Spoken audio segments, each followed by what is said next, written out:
ജീവിതത്തിലെ നിരന്തരമായ പ്രാർത്ഥനകളിൽ കടന്നു വരുന്ന ഒന്നാണല്ലോ റബ്ബന ഹബ്ലന മിൻ അസ്വാജിന വദുരിയാത്തിന ഖുർറത അഅയുനിൻ വജഅൽനാ ലിൽ മുത്തഖീന ഇമാമ.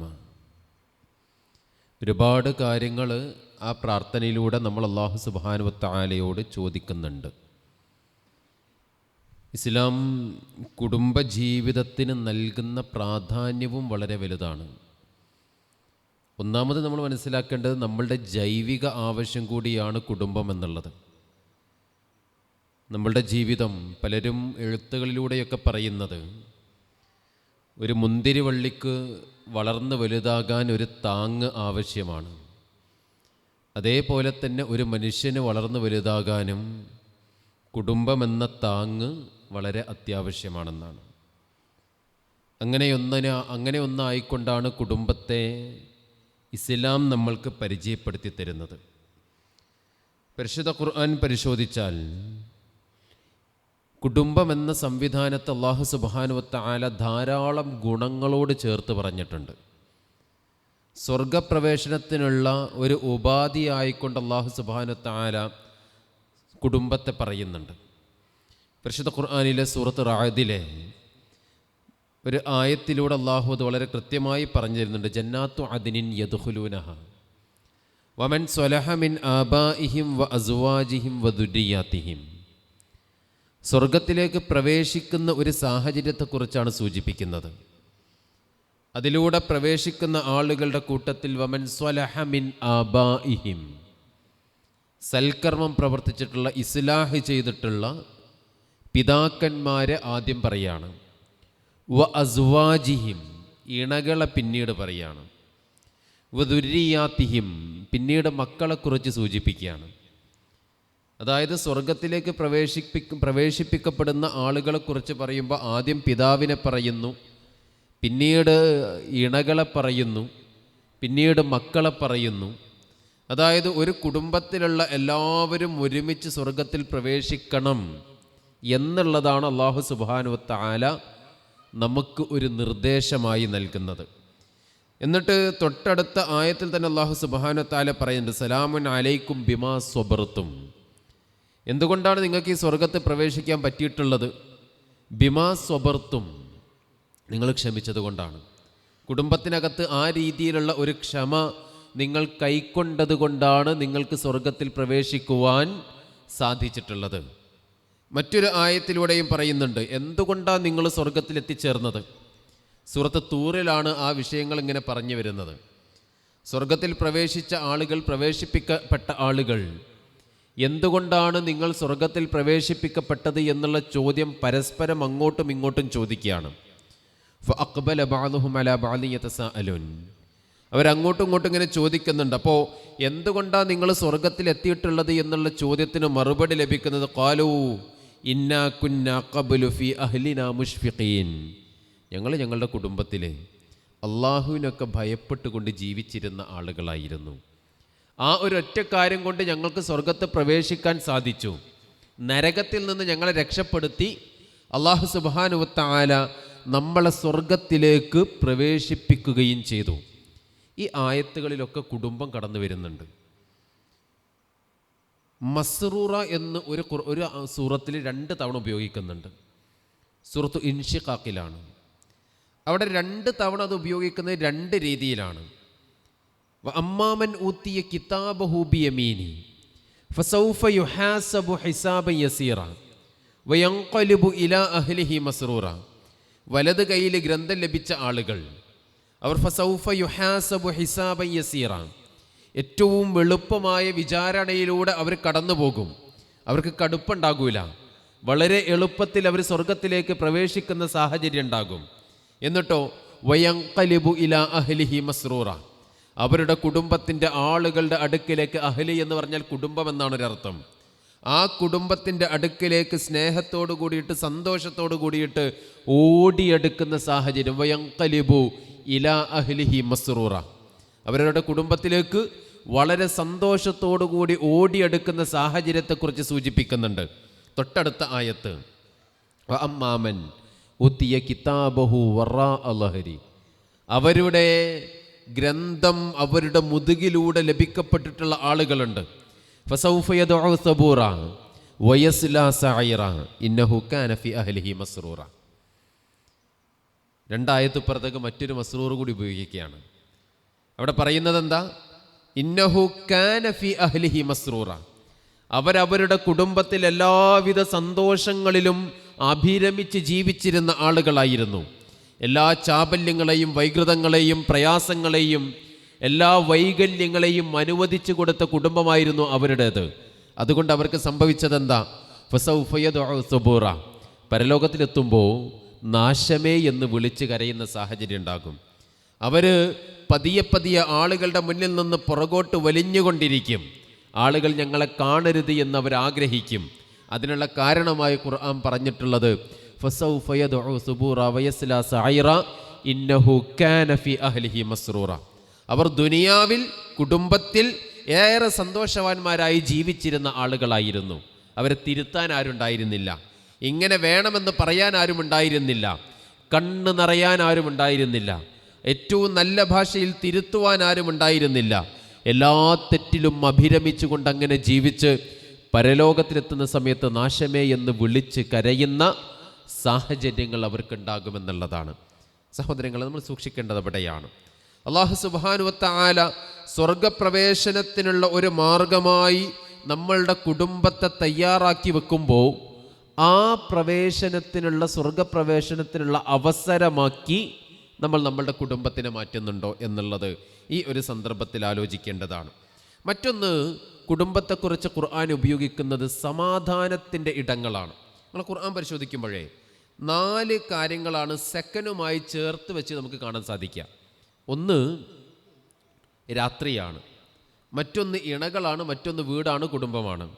നമ്മളിങ്ങനെ എടുത്തു നോക്കുകയാണെങ്കിൽ സെക്കൻഡ് എന്ന് ഉപയോഗിച്ചിട്ടുള്ളതിൻ്റെ 4-ൽ 3 ഭാഗവും കുടുംബമായിട്ട് ബന്ധപ്പെട്ടതാണ്. ഒന്ന് ഇണകളാണ്, മറ്റൊന്ന് വീടാണ്, മറ്റൊന്ന് രാത്രിയാണ്. ഈ 3 കാര്യങ്ങളും നമ്മൾ ഏത് സമയം എവിടെ ഉണ്ടാക്കുക? എന്തുമായി ബന്ധപ്പെട്ടുള്ളത്? നമ്മളുടെ കുടുംബമായിട്ട് ബന്ധപ്പെട്ടാണ്. ഇണകൾ നമ്മളുടെ കുടുംബവുമായി ബന്ധപ്പെട്ടതാണ്, വീട് നമ്മളുടെ കുടുംബവുമായി ബന്ധപ്പെട്ടതാണ്, രാത്രിയിൽ നമ്മളുടെ കുടുംബത്തോടൊപ്പമാണ് ഉണ്ടാകുക. അതായത് അല്ലാഹു സുബ്ഹാനഹു വ തആല മനുഷ്യന് ദുനിയാവിൽ ലഭിക്കാൻ പോകുന്ന സമാധാനത്തിൻ്റെ 4-ൽ 3 ഭാഗവും ചേർത്ത് വെക്കുന്നത് സഹോദരങ്ങളെ കുടുംബത്തോടൊപ്പമാണ്. ആ കുടുംബത്തിനകത്ത് സമാധാനം ഉണ്ടാക്കണം. ആ കുടുംബത്തിൽ നിന്ന് സമാധാനം ലഭിക്കാൻ അവർക്ക് സാധിക്കണം. നമ്മൾ പലപ്പോഴും പല സന്ദർഭങ്ങളിലും ധാരാളമായി കേൾക്കുന്ന ആയത്തുകളിൽ ഒന്നാണല്ലോ വമിൻ ആയാത്തിഹി അൻ ഖലഖ ലക്കും മിൻ അൻഫുസികും അസ്വാജൻ ലിതസ്കുനു ഇലൈഹ.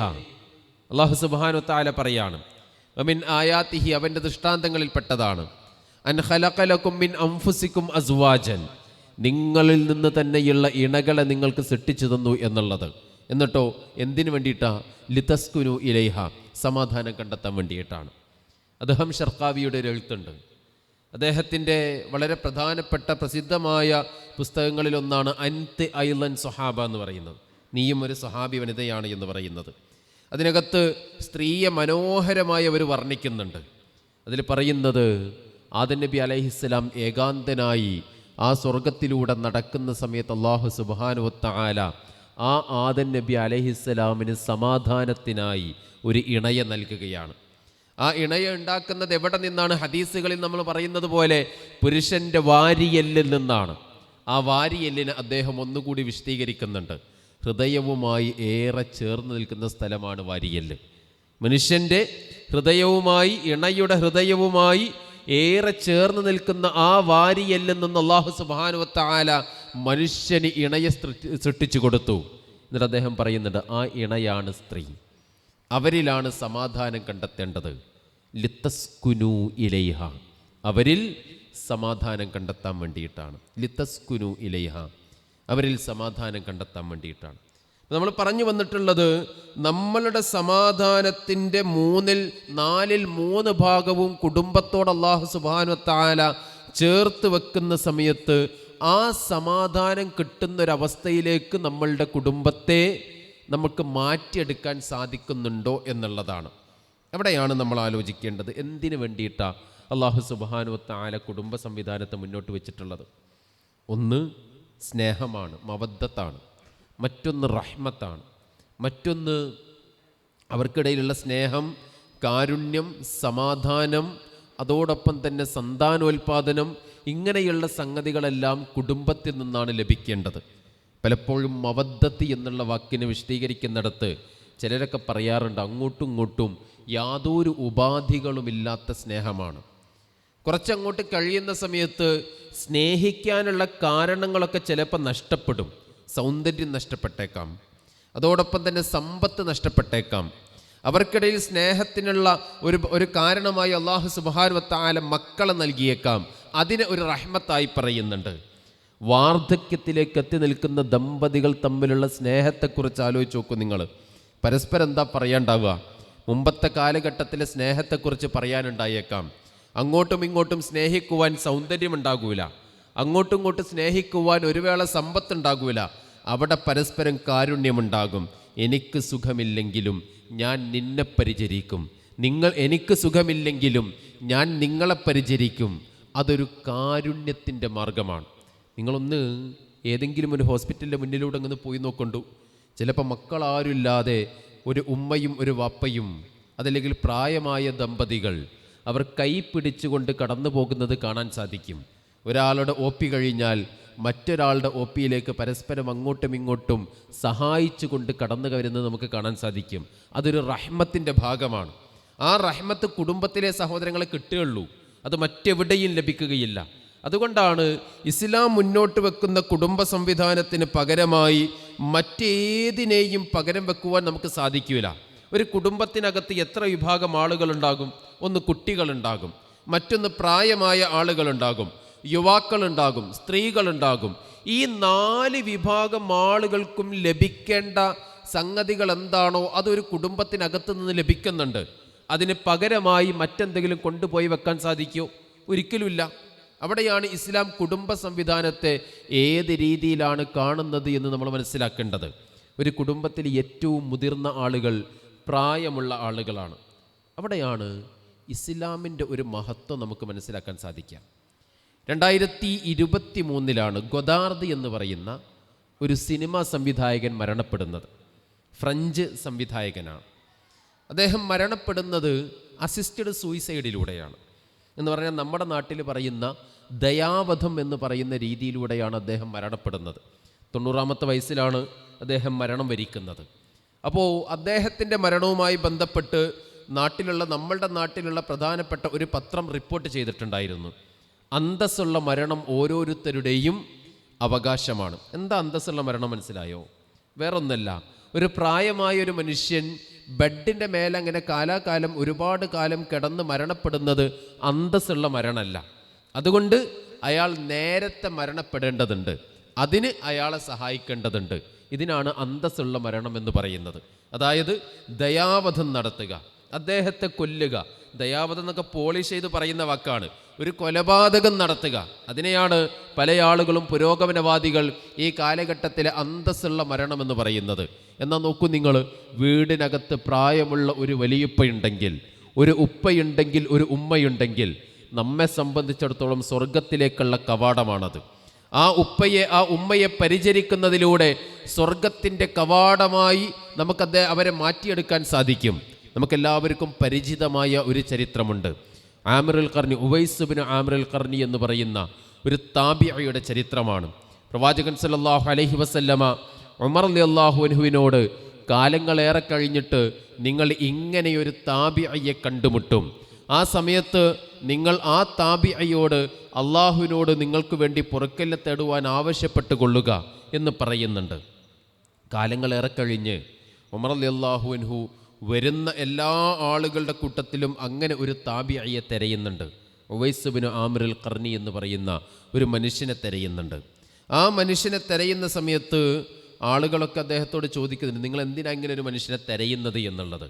അങ്ങനെ അവസാനം വന്നിട്ടുള്ള ഒരു ദൗത്യവാഹക സംഘത്തിൽ ഉമർ റളിയല്ലാഹു അൻഹു അങ്ങനെ ഒരു മനുഷ്യനെ കണ്ടെത്തുകയാണ്.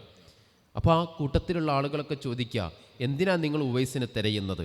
അദ്ദേഹം ഞങ്ങളിൽ വെച്ച് ഏറ്റവും വൃത്തിയില്ലാത്ത വസ്ത്രം ധരിക്കുന്ന ആളാണ്. കാരണം അയാൾക്ക് പണമില്ല, ഒട്ടകത്തോടൊപ്പം കിടന്നുറങ്ങുന്ന മനുഷ്യനാണ്, അയാൾക്ക് നല്ലൊരു വീടില്ല, പിന്നെ എന്തുകൊണ്ടാണ് നിങ്ങൾ അദ്ദേഹത്തെ തെരഞ്ഞ് കണ്ടുപിടിക്കുന്നത് എന്ന് ചോദിക്കുന്ന സമയത്ത് ഉമർ റളിയല്ലാഹു അൻഹു മറുപടി നൽകാതെ അവരുടെ അടുക്കലേക്ക്, ആ ഉവൈസ് ബിൻ ആമിർ അൽ ഖർനിയുടെ അടുക്കലേക്ക് കടന്നു പോകുകയാണ്. എന്നിട്ട് അവിടെ എത്തിയിട്ട് ചോദിക്കുന്നൊരു ചോദ്യമുണ്ട്, നിങ്ങൾ എനിക്ക് വേണ്ടി പാപമോചനം നടത്തണം, നിങ്ങൾ എനിക്ക് വേണ്ടി അള്ളാഹുവിനോട് പാപമോചനം തേടണം. വളരെ അത്ഭുതത്തോട് കൂടിയിട്ട് അദ്ദേഹം തിരിച്ചു ചോദിക്കുന്നുണ്ട്, ഉമറേ, താങ്കൾ എന്തിനാ എന്നോട് അങ്ങനെ പറയുന്നത്? താങ്കൾക്ക് സ്വർഗത്തിനിടയിലുള്ള തടസ്സം മരണം മാത്രമാണ്, അതിനപ്പുറത്തേക്കൊന്നുമില്ല. മരണപ്പെട്ട സ്വർഗത്ത് പോകാനുള്ള മനുഷ്യനാണ്. എന്തുകൊണ്ടാണ് താങ്കൾ ഇങ്ങനെ പറയുന്നത് എന്ന് പറഞ്ഞപ്പോൾ ഉമർ റളിയല്ലാഹു പറയുന്നുണ്ട്, പ്രവാചകൻ സല്ലല്ലാഹു അലൈഹി വസല്ലമ നിങ്ങളെക്കുറിച്ച് എനിക്ക് ഇത്തരത്തിലുള്ള ഒരു സംസാരം നടത്തിയിട്ടുണ്ട്. നിങ്ങളോട് പാപമോചനം തേടുവാൻ വേണ്ടി ആവശ്യപ്പെട്ട് കൊള്ളുവാൻ പ്രവാചകൻ സല്ലല്ലാഹു അലൈഹി വസല്ലം എന്നോട് പറഞ്ഞിട്ടുണ്ട്. അതിൻ്റെ കാരണം എന്താണെന്നറിയൂ?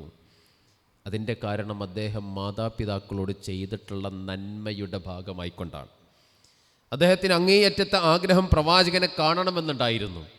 പ്രവാചകനെ കാണുവാൻ വേണ്ടി അദ്ദേഹം ഇറങ്ങി പുറപ്പെട്ട് പോകുവാൻ വേണ്ടി നിന്നിട്ടുണ്ടായിരുന്നു. പക്ഷേ സ്വന്തം മാതാവ് സുഖമില്ലാതെ കിടക്കുന്നു, ആ മാതാവിനെ പരിചരിക്കേണ്ടതുണ്ട്. പ്രവാചകനെ കാണുക എന്നുള്ളത് അങ്ങേയറ്റത്തെ ആഗ്രഹമാണ്. പക്ഷേ അതിനേക്കാൾ അപ്പുറത്തേട്ട് അവിടെ കിടക്കുന്ന മാതാവിനെ, സുഖമില്ലാത്ത മാതാവിനെ പരിചരിക്കേണ്ടതുണ്ട് എന്നുള്ള ചിന്തയുടെ അടിസ്ഥാനത്തിൽ അദ്ദേഹം അവിടെ നിൽക്കുകയും അങ്ങനെ പ്രവാചകൻ സല്ലല്ലാഹു അലൈഹി വസല്ലമയുടെ മരണശേഷമാണ് അദ്ദേഹത്തിന് ഒരു യാത്ര ചെയ്യാൻ സാധിക്കുന്നത്. നമ്മൾ ആലോചിക്കേണ്ട എന്താണെന്നറിയോ? ആ മനുഷ്യൻ പ്രവാചകനെ കാണാൻ വന്നു കഴിഞ്ഞാൽ അദ്ദേഹം താബിഈ എന്നുള്ള അവസ്ഥയിൽ നിന്ന് മാറിയിട്ട് സ്വഹാബി എന്നുള്ളൊരവസ്ഥയിലേക്ക് എത്തും. നമ്മളങ്ങനെയാണല്ലോ പഠിച്ചിട്ടുള്ളത്. പ്രവാചകനിൽ നിന്ന് ഇസ്ലാം സ്വീകരിച്ചിട്ടുള്ള, പ്രവാചകനെ കണ്ടിട്ടുള്ള ആളുകളെയാണ് നമ്മൾ സ്വഹാബികളെന്ന് വിളിക്കാറുള്ളത്. പക്ഷേ അദ്ദേഹത്തിൻ്റെ ദറജ മാറുമെന്ന് വേണമെങ്കിൽ നമുക്ക് പറയാം. പക്ഷേ അദ്ദേഹം അതിന് തയ്യാറായില്ല. അതിനപ്പുറത്തേക്ക് സ്വന്തം മാതാവിനെ പരിചരിക്കുക എന്നുള്ള പ്രവർത്തനത്തിലേക്ക് അദ്ദേഹത്തിന് പോകേണ്ടി വന്നു. പക്ഷേ ആ പ്രവാചകൻ സല്ലല്ലാഹു അലൈഹി വസല്ലം അദ്ദേഹത്തിന് നൽകിയിട്ടുള്ള സ്ഥാനം നോക്കും നിങ്ങൾ. പ്രവാചകനോടൊപ്പമുണ്ടായിരുന്ന, കാലങ്ങൾ പ്രവാചകനെ പരിചരിച്ചു കൊണ്ട് കഴിഞ്ഞുകൂടിയിരുന്ന ഉമർ റളിയല്ലാഹു അൻഹു പോലും അദ്ദേഹത്തോട് പാപമോചനം നടത്തുവാൻ വേണ്ടി ആവശ്യപ്പെടുന്ന ഘട്ടത്തിലേക്ക് അല്ലാഹു സുബ്ഹാനഹു വ തആല അയാളെ ഉയർത്തി. അതാണ് ഒരു കുടുംബത്തിനകത്തുള്ള പ്രായമായവരെ പരിഗണിക്കുക എന്നുള്ളതിന് ഇസ്ലാം നൽകുന്ന പരിഗണന. മറ്റൊന്ന്, കുടുംബത്തിനകത്ത് സമാധാനം വേണ്ട യുവാക്കൾക്ക് കിട്ടേണ്ടതെന്താ? സമാധാനമാണ്, അല്ലേ? മറ്റുള്ള ഇടങ്ങളിൽ നിന്ന് ജോലി സ്ഥലത്തുള്ള എല്ലാ സ്ട്രെസ്സും വല്ലാത്തൊരു പ്രയാസത്തിലേക്ക് ഇങ്ങനെ വരുന്ന സമയത്ത്, ആ കുടുംബത്തിനകത്തോട്ടെത്തുന്ന സമയത്ത് എല്ലാ സ്ട്രെസ്സും ഇല്ലാതെയാകണം, എല്ലാ തരത്തിലുള്ള പ്രയാസങ്ങളും നീങ്ങിക്കിട്ടണം. ആ കുടുംബത്തിനകത്ത് അങ്ങനെയൊന്ന് കുടുംബ സംവിധാനം മാത്രമേയുള്ളൂ. മറ്റൊന്നിനെ തെരഞ്ഞു പോകുന്ന ആളുകൾ പലപ്പോഴും എത്തിച്ചേരുന്നത് എവിടെയാണ്? വലിയ ചതിക്കുഴികളിലാണ്. കള്ളു കുടിക്കുന്ന മനുഷ്യന്മാരെക്കുറിച്ച് ചിന്തിച്ചു നോക്കൂ നിങ്ങൾ. അവരാദ്യമായി അത്തരത്തിലുള്ളൊരവസ്ഥയിലേക്ക് പോകുന്നത് എന്ത് കാരണം കൊണ്ടായിരിക്കും? അവർ പറയുന്ന കാരണം സമാധാനം കിട്ടുന്നില്ല എന്നുള്ളത് തന്നെയാണ്. ഇനി അവിടെയാണ് നമ്മൾ ആലോചിക്കേണ്ടത്. നമ്മളുടെ കുടുംബത്തിനകത്തുള്ള ഒരു യുവാവിന് സമാധാനം കിട്ടുന്ന സാഹചര്യമാണുള്ളത്. ഉമ്മമാരും ഉപ്പമാരും നല്ലോണം ശ്രദ്ധിക്കേണ്ട കാര്യങ്ങളിൽ ഒന്ന് സൂചിപ്പിക്കുകയാണ്. നമ്മളുടെ കൗമാരക്കാരായ, അതല്ലെങ്കിൽ പഠനം കഴിഞ്ഞ് ജോലിക്ക് വേണ്ടി ഇറങ്ങുന്ന കുട്ടികൾ, അല്ലേ? ഒരു 20, 21, 22 വയസ്സൊക്കെ ഉള്ള കുട്ടികൾ. ആ കുട്ടികൾ ഒരു വേള അവർ പഠിച്ച് ജോലി ഇപ്പോൾ കിട്ടാനില്ല. നമ്മളുടെ നാട് അനുഭവിക്കുന്ന വലിയ പ്രയാസങ്ങളിൽ ഒന്ന് തൊഴിലില്ലായ്മ ഉണ്ട് എന്നുള്ളത് തന്നെയാണ്. അങ്ങനെ അവൻ ഏതെങ്കിലും ഒരു ജോലിക്ക് പോയി, അവൻ പഠിച്ചിട്ടുള്ള ജോലിയല്ല, മറിച്ച് അവൻ ഏതെങ്കിലും ഒരു ജോലിക്ക് പോയിട്ട് സമ്പാദിച്ച് കൊണ്ടുവരുന്ന പണത്തെ സ്നേഹത്തോടു കൂടി സ്വീകരിക്കാൻ നമ്മൾ തയ്യാറാകണം. യുവാക്കൾ പരസ്പരം അങ്ങോട്ടും ഇങ്ങോട്ടും ഇങ്ങനെ ഇരിക്കുന്ന സമയത്ത് അവരുടെ ഭാവിയെക്കുറിച്ച് ആശങ്കയോടുകൂടി സംസാരിക്കാറുണ്ട്. പക്ഷെ അതിലേറെ അവർ ആശങ്കയോടുകൂടി സംസാരിക്കുന്നത് എന്താണെന്നറിയോ? ഇന്നിപ്പോൾ വീടിനകത്ത് പോയി കഴിഞ്ഞാൽ എന്താ കേൾക്കാൻ സാധ്യതയുള്ളത് എന്നുള്ളതിനെക്കുറിച്ചാണ്. കാലങ്ങൾ ജോലിയെടുത്ത്, മാസം ജോലിയെടുത്ത് ഒരു 10,000 രൂപയാണ് ശമ്പളമായി ലഭിക്കുന്നത് എങ്കിൽ അത് വീട്ടിലേക്ക് കൊണ്ടുപോയി കൊടുക്കുന്ന സമയത്ത് ആ മാതാവും പിതാവും മോനെ നിൻ്റെ വിയർപ്പിൻ്റെ അധ്വാനത്തിൻ്റെ ഫലമാണിത് എന്ന് പറഞ്ഞുകൊണ്ടൊരു പ്രോത്സാഹനത്തോട് കൂടിയിട്ട് ആ കുട്ടിയിൽ നിന്ന് അത് ഏറ്റുവാങ്ങുമ്പോൾ അവൻ്റെ മനസ്സിലുണ്ടാകുന്ന സന്തോഷം വളരെ വലുതാണ്. പക്ഷെ സംഭവിക്കുന്നത് എന്താണെന്നറിയോ? എല്ലാ കുടുംബത്തിലും അങ്ങനെ ഉണ്ട് എന്നല്ല. സംഭവിക്കുന്നത് എന്താണെന്നറിയോ? രാവന്തിയോളം പണിയെടുത്ത്, പകലന്തിയോളം പണിയെടുത്ത് വീട്ടിലേക്ക് ഈ ശമ്പളവുമായി കടന്നു വരുന്ന സമയത്ത് വീടിനകത്തുള്ള ആളുകൾ പറയുന്നു, തൊട്ടടുത്തുള്ള നിൻ്റെ നിന്നോടൊപ്പം പഠിച്ചിട്ടുള്ള ആളുകൾ എത്തിച്ചേർന്നിട്ടുള്ളത് വലിയ ഉയർച്ചയിലാണ്. അവന് PSC കിട്ടിയിട്ടുണ്ട്, അവൻ പുതിയ വാഹനമെടുത്തിട്ടുണ്ട്, നീ ഇപ്പോഴും ഇങ്ങനെ നടന്നോ, അല്ലെങ്കിൽ ഇങ്ങനെ തന്നെ ആയിപ്പോയല്ലോ എന്നുള്ള ഒരു സംസാരം വീടിനകത്തുനിന്നുണ്ടാകുന്ന സമയത്ത് സഹോദരങ്ങളെ, അവിടെ സമാധാനം ഉണ്ടാകൂല. ആ വീട്ടിൽ നിന്ന് പലപ്പോഴും ഇറങ്ങിപ്പോയിട്ട് പുറത്തിരിക്കാൻ, ധാരാളം സമയം പുറത്തിരിക്കാൻ അവന് ഇഷ്ടപ്പെടും. അവിടെയാണ് കുടുംബത്തിനകത്ത് ഒരു യുവാവിന് സമാധാനം കിട്ടുന്ന സാഹചര്യം ഉണ്ടാക്കണം, ഒരു കുട്ടിക്ക് സെക്യൂരിറ്റി കിട്ടുന്ന സാഹചര്യം ഉണ്ടാക്കണം. ആ കുട്ടിക്ക് എന്തും വീട്ടിൽ വന്നുകൊണ്ട് ഉമ്മയോടും ഉപ്പയോടും പറയുവാൻ പറ്റുന്ന സാഹചര്യങ്ങൾ ഉണ്ടാകണം. നിങ്ങളെ പോക്സോ കേസുകളെ കുറിച്ചൊന്ന് പഠിച്ചു നോക്കാം. പത്രങ്ങളിലൊക്കെ വരുന്ന പോക്സോ കേസുകൾ ഉണ്ടാവുമല്ലോ. പോക്സോ കേസ് എന്ന് പറഞ്ഞാൽ ചെറിയ കുട്ടികളെ അനാവശ്യമായി നല്ല രീതിയിലല്ലാതെ ഉപയോഗപ്പെടുത്തിയിട്ടുള്ള കേസുകൾക്കാണ് പോക്സോ കേസുകൾ എന്ന് പറയുന്നത്. പലതും എടുത്തു നോക്കുന്ന സമയത്ത് എന്താണെന്നറിയോ? പലതും എടുത്തു നോക്കുന്ന സമയത്ത് അതിൽ അധികവും വർഷങ്ങളോളം, മാസങ്ങളോളം, ദിവസങ്ങളോളം തങ്ങളെ ഉപയോഗിച്ചിട്ടുള്ള ആളുകളെക്കുറിച്ച് സ്കൂളിൽ പഠിക്കുന്ന സമയത്ത് കൗൺസിലേഴ്സിനോട് പറഞ്ഞിട്ടുള്ളത് അവർ മറ്റൊരു രീതിയിൽ റിപ്പോർട്ട് ചെയ്തിട്ട് പോലീസിൻ്റെ അടുക്കലെത്തുന്നതുണ്ട്. എന്തങ്ങനെ സംഭവിക്കുന്നത്? മറ്റൊന്നല്ല, കുടുംബത്തിനകത്ത് പറഞ്ഞു കഴിഞ്ഞാൽ വീണ്ടും പ്രശ്നമാവുകയോ എന്നുള്ള പേടിയാണ്. പലരും ഇത്തരത്തിൽ ഉപയോഗപ്പെടുത്തുന്ന സമയത്ത് ആ മക്കളോട് പറഞ്ഞു കൊടുക്കണത് എന്താണെന്നറിയോ? ഞങ്ങൾ നിൻ്റെ ഉമ്മനോട് പറഞ്ഞു കൊടുക്കട്ടോ, ഞാൻ നിൻ്റെ ഉപ്പയോട് പറഞ്ഞു കൊടുക്കട്ടോ, അപ്പം അത് വലിയ പ്രശ്നമാവിട്ടോ എന്നുള്ള രീതിയിലാണ്. ഒരു കുടുംബത്തിനകത്ത് സെക്യൂരിറ്റിയുള്ള ഒരു കുട്ടിയാണെങ്കിൽ സഹോദരങ്ങളെ ഇങ്ങനെ ഒരു അവസ്ഥയിലേക്ക് കടന്നു പോകൂല.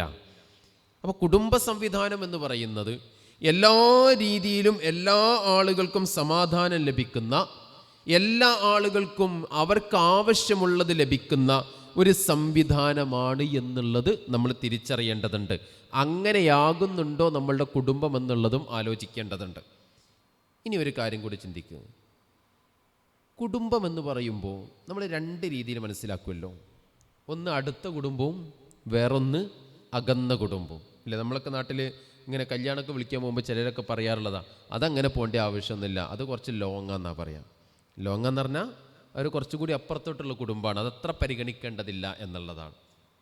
നമ്മൾ ആലോചിക്കേണ്ട കാര്യം, പ്രവാചകൻ സല്ലല്ലാഹു അലൈഹി വസല്ലമയോട് പരിശുദ്ധ ഖുർആൻ പറഞ്ഞു, വഅൻദിർ അശീറതകൽ അഖ്റബീൻ, നിന്റെ ഏറ്റവും അടുത്ത കുടുംബക്കാരെ വിളിച്ച് നീ അവർക്ക് താക്കീത് നൽകണം, നാളെ വരാൻ പോകുന്ന ശിക്ഷയെക്കുറിച്ചുള്ള താക്കീത് നൽകണമെന്ന് പ്രവാചകൻ സല്ലല്ലാഹു അലൈഹി വസല്ലമയോട് പരിശുദ്ധ ഖുർആൻ ആവശ്യപ്പെടുന്ന സമയത്ത് നബി സല്ലല്ലാഹു അലൈഹി വസല്ലമ വിളിക്കുന്നത് ആരെയാണെന്നറിയോ?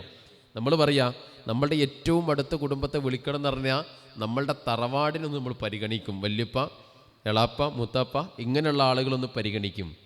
എന്നാൽ നബി സല്ലല്ലാഹു അലൈഹി വസല്ലമ വിളിക്കുന്നത് വലിയുപ്പ, അദ്ദേഹത്തിൻ്റെ പിതാവിൻ്റെ കുടുംബം, ആ പിതാവിൻ്റെ കുടുംബം, അവസാനം നബിയുടെ ഏറ്റവും അടുത്ത കുടുംബക്കാരെന്ന് പറഞ്ഞുകൊണ്ട് വലിയ ഒരു താഴ്വര നിറയെ ആളുകളെ ഒരുമിച്ച് കൂട്ടിക്കൊണ്ടാണ് പ്രവാചകൻ സല്ലല്ലാഹു അലൈഹി വസല്ലമ ആ രീതിയിൽ സംസാരിക്കുന്നത്. ഖുർആൻ പറഞ്ഞത് എന്താ?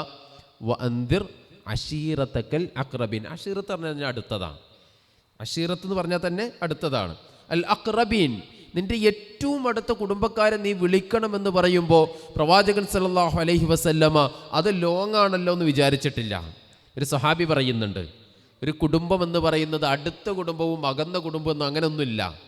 നമ്മൾ ഒരാളെ അടുപ്പിക്കാൻ ശ്രമിച്ചു കഴിഞ്ഞാൽ അത് അടുത്ത കുടുംബമായി. ഇനി ബന്ധത്തിൽ എത്രത്തോളം അടുത്തതാണെങ്കിലും അയാളെ നമ്മൾ കാലങ്ങളോളം അകന്നിരുന്നാൽ അത് അകന്ന കുടുംബമായി. അതുകൊണ്ടാണ് പ്രവാചകൻ സല്ലല്ലാഹു അലൈഹി വസല്ലമ പറയുന്നത്, നിങ്ങൾ നിങ്ങളുടെ മക്കളെ ആദ്യം പഠിപ്പിക്കേണ്ടത് നെസബാണ്. നിങ്ങൾ നിങ്ങളുടെ മക്കളെ നെസബ് പഠിപ്പിക്കണം. നെസബ് എന്ന് പറഞ്ഞു കഴിഞ്ഞാൽ തറവാടിനെക്കുറിച്ച്, കുടുംബത്തെക്കുറിച്ച് പഠിപ്പിക്കണം. നോക്ക്, നിങ്ങൾ ഇവിടുത്തെ സാഹചര്യം എന്താണെന്ന് എനിക്കറിയില്ല. നമ്മളുടെയൊക്കെ നാട്ടിൽ പലപ്പോഴും വലിയുപ്പയുടെ ഇക്കാക്കൻ്റെയും ഇത്താത്തൻ്റെയും അനിയൻ്റെയും പേര് വെച്ചാൽ അറിയാത്ത കുട്ടികളുണ്ട്. അവരാരാന്നറിയില്ല.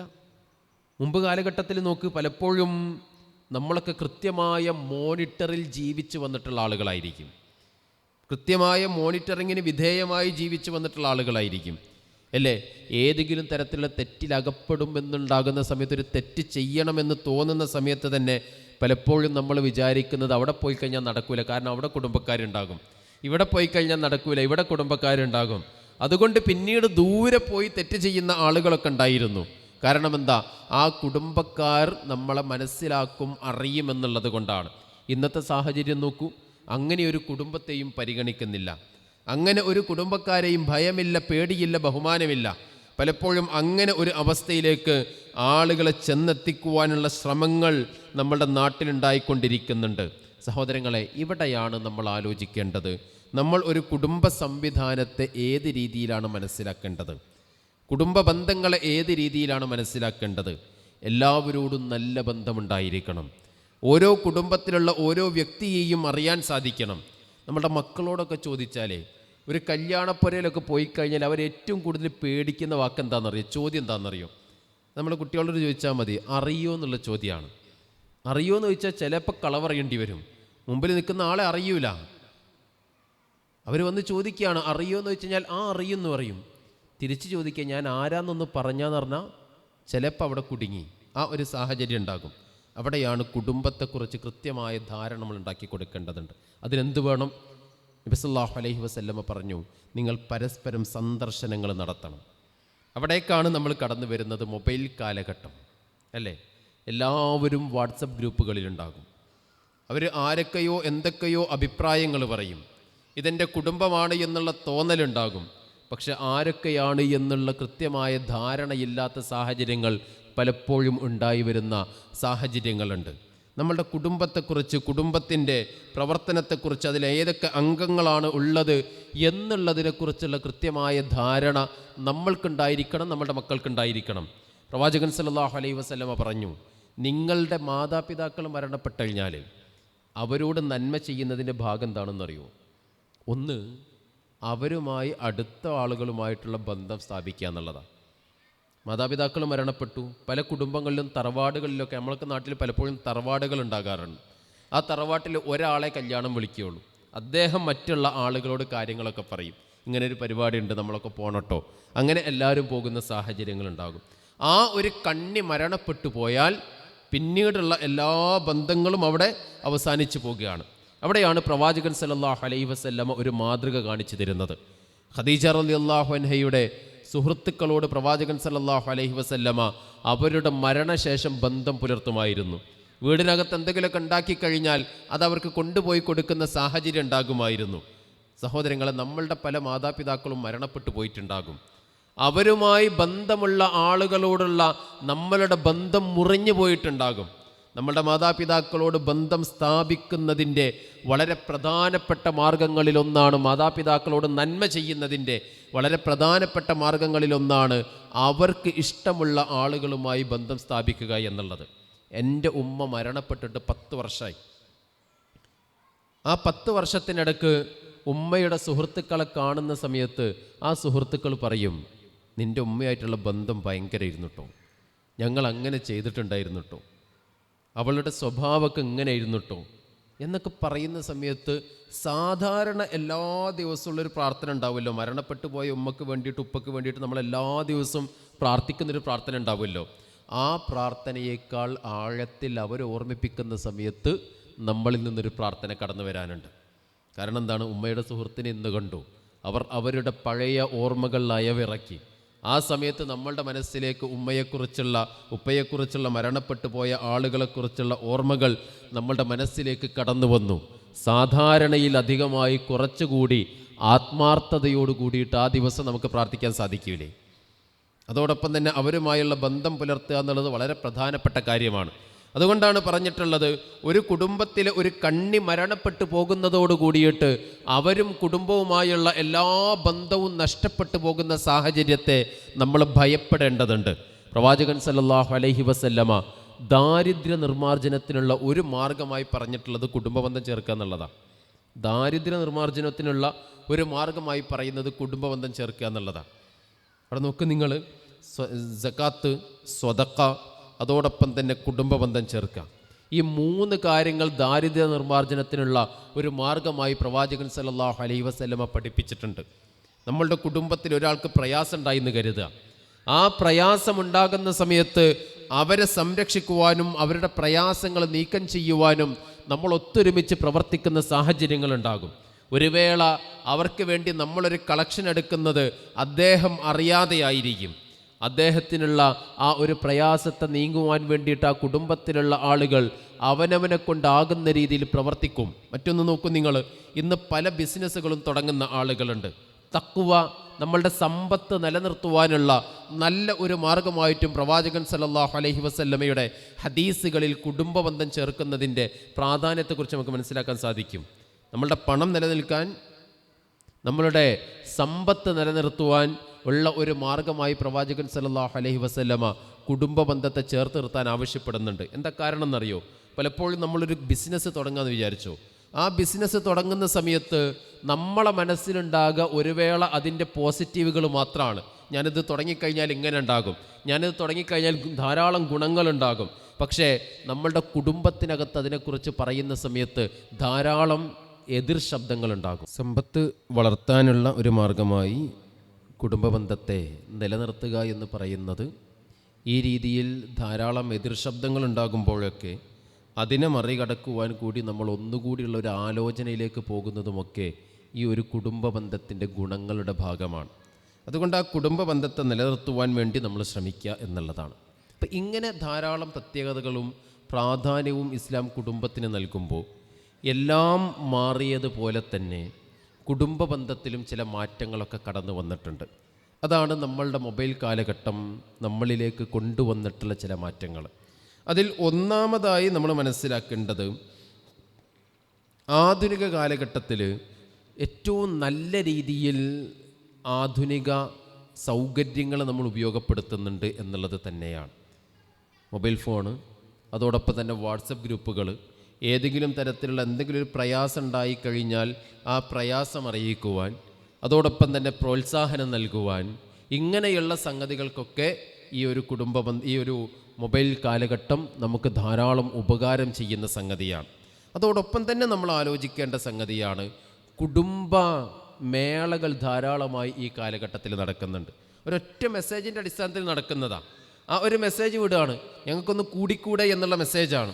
ആ മെസ്സേജ് കാണുന്ന സമയത്ത് പല ആളുകൾക്കും ആഗ്രഹം ഉണ്ടാകും, നമുക്കൊന്ന് ഒരുമിച്ച് കൂടാം, എല്ലാവർക്കും ഒന്ന് കണ്ടുപിരിയാം എന്നുള്ള ഒരു ആഗ്രഹം ഉണ്ടാകും. മുമ്പ് കാലഘട്ടം നോക്കും നിങ്ങൾ, എല്ലാ കുടുംബക്കാരെയും ഒരുമിച്ച് കാണണമെങ്കിൽ രണ്ട് സംഗതികൾ നടക്കണം എന്നാ. ഒന്ന് മരണം നടക്കണം, അല്ലെങ്കിൽ ഒരു വിവാഹം നടക്കണം. ഈ രണ്ട് സന്ദർഭത്തിൽ മാത്രമാണ് ആളുകൾ ഒരുമിച്ച് കൂടുന്നത്. എന്നാൽ ഈ ഒരു കാലഘട്ടം എത്തുന്ന സമയത്ത് വലിയ ഒരു ഗ്രൂപ്പിൽ, വാട്സപ്പ് ഗ്രൂപ്പിൽ ഒരു കുടുംബത്തിലുള്ള എല്ലാവരും ഒരുമിച്ച് കൂടി അതിനകത്ത് നിന്ന് തീരുമാനങ്ങളെടുത്ത് വലിയ ഒരു ഓഡിറ്റോറിയത്തിലോ ഒരു റിസോർട്ടിലോ ആളുകളൊക്കെ ഒരുമിച്ച് കൂടി പരസ്പരം അങ്ങോട്ടും ഇങ്ങോട്ടും കണ്ട് മനസ്സിലാക്കി ആകുലതകൾ എന്താണെന്നും അവരുടെ ഗുണങ്ങൾ എന്താണെന്നും പ്രയാസങ്ങൾ എന്താണെന്നും ഒക്കെ പറഞ്ഞ് പരസ്പരം തിരിച്ചറിഞ്ഞ് ഷെയർ ചെയ്യുവാൻ കഴിയുന്ന രീതിയിലേക്ക് നമുക്ക് വളരാൻ സാധിച്ചിട്ടുള്ളത് ഈ രീതിയിലുള്ള ആധുനിക സൗകര്യങ്ങളുള്ളത് കൊണ്ടാണ്. എൻ്റെ കൂടെ സ്റ്റാഫ് റൂമിലിരിക്കുന്ന രണ്ടാൾക്കാർ, അവരെല്ലാ ദിവസവും കാണുന്നുണ്ട്, പരസ്പരം അങ്ങോട്ടും ഇങ്ങോട്ടും വർത്താനം പറയുന്നുണ്ട്. ഒരു ദിവസം നമ്മളുടെ ഒരു ഗ്രൂപ്പിൽ ഇങ്ങനെ മെസ്സേജ് വരികയാണ്, നമ്മളെല്ലാവരും ഉള്ള ഗ്രൂപ്പിൽ മെസ്സേജ് വരികയാണ്, നമ്മൾ രണ്ടാളും കുടുംബക്കാരാണോ അല്ലേ, ഇന്നാണ് അറിയുന്നത് എന്ന് പറഞ്ഞിട്ടാണ്. സംഗതി എന്താണെന്ന് വെച്ച് കഴിഞ്ഞാൽ അവർ രണ്ടുപേരും കൂടി ഒരു കുടുംബമേളക്ക് പോയതാണ്. കുടുംബമേളക്ക് പോയ സമയത്താണ് അവരറിയുന്നത്, പരസ്പരം അറിയുന്നത്, അവർ കുടുംബക്കാരാണത്രേ. അന്നേ വരെ ഉണ്ടായിരുന്ന സ്നേഹത്തിനേക്കാൾ കുറച്ചുകൂടി ഒരു സ്നേഹബന്ധം അവർക്കിടയിൽ കൂടുതലായി കടന്നു വന്നു. ഞങ്ങൾ കുടുംബക്കാരാണ് എന്നുള്ള ചിന്ത അവരിലേക്ക് കടന്നു വന്നു. ഇതൊക്കെ ഈ മൊബൈൽ ഫോണിൻ്റെ കാലഘട്ടത്തിൽ നമുക്ക് ഉണ്ടാകാൻ പോകുന്ന ഗുണങ്ങളാണ്. ആ ഗുണങ്ങളെ നമ്മൾ ആ രീതിയിൽ തന്നെ മനസ്സിലാക്കുകയും വേണം. അല്ലേ, ഇന്നയാൾ സുഖമില്ലാതെ കിടക്കുകയാണ് എന്നറിയുന്നത് ഈ രീതിയിലുള്ള കുടുംബ വാട്സപ്പ് ഗ്രൂപ്പുകളിലൂടെയാണ്. അതൊക്കെ ആ രീതിയിൽ തന്നെ നമ്മൾ മുന്നോട്ട് കൊണ്ടുപോവുകയും അതിനൊക്കെ മനസ്സിലാക്കുകയും വേണം. എന്നാൽ അതോടൊപ്പം തന്നെ സഹോദരങ്ങൾ, നമ്മൾ മനസ്സിലാക്കേണ്ട കാര്യമാണ്, വികല ആശയങ്ങൾ ധാരാളമായി ഈ കാലഘട്ടത്തിൽ പ്രചരിപ്പിക്കപ്പെടുന്നത് ഈ മൊബൈൽ ഫോണിലൂടെയാണ്. കുടുംബത്തോടുള്ള അകാരണമായ ഒരു ഭയം ആളുകളുടെ മനസ്സിലേക്ക് തള്ളിയിടപ്പെടുന്നത് ഈ കാലഘട്ടത്തിലാണ്. അവിടെ നമ്മൾ സൂക്ഷിക്കേണ്ടതുണ്ട്. ഈ അടുത്ത കുറച്ച് കാലഘട്ടങ്ങൾക്ക് മുമ്പ് കുടുംബത്തെക്കുറിച്ചുള്ളൊരു കൺസെപ്റ്റ് കുട്ടികൾക്കിടയിൽ എന്താണ് എന്നുള്ളത് നമുക്ക് മനസ്സിലാക്കാൻ പറ്റുന്നൊരു സംഭവമാണ്. ഒരു ഇൻ്റർവ്യൂ നടക്കുകയാണ്. ഒരു സിനിമാ നടിയെയാണ് ഇൻ്റർവ്യൂ ചെയ്യുന്നത്.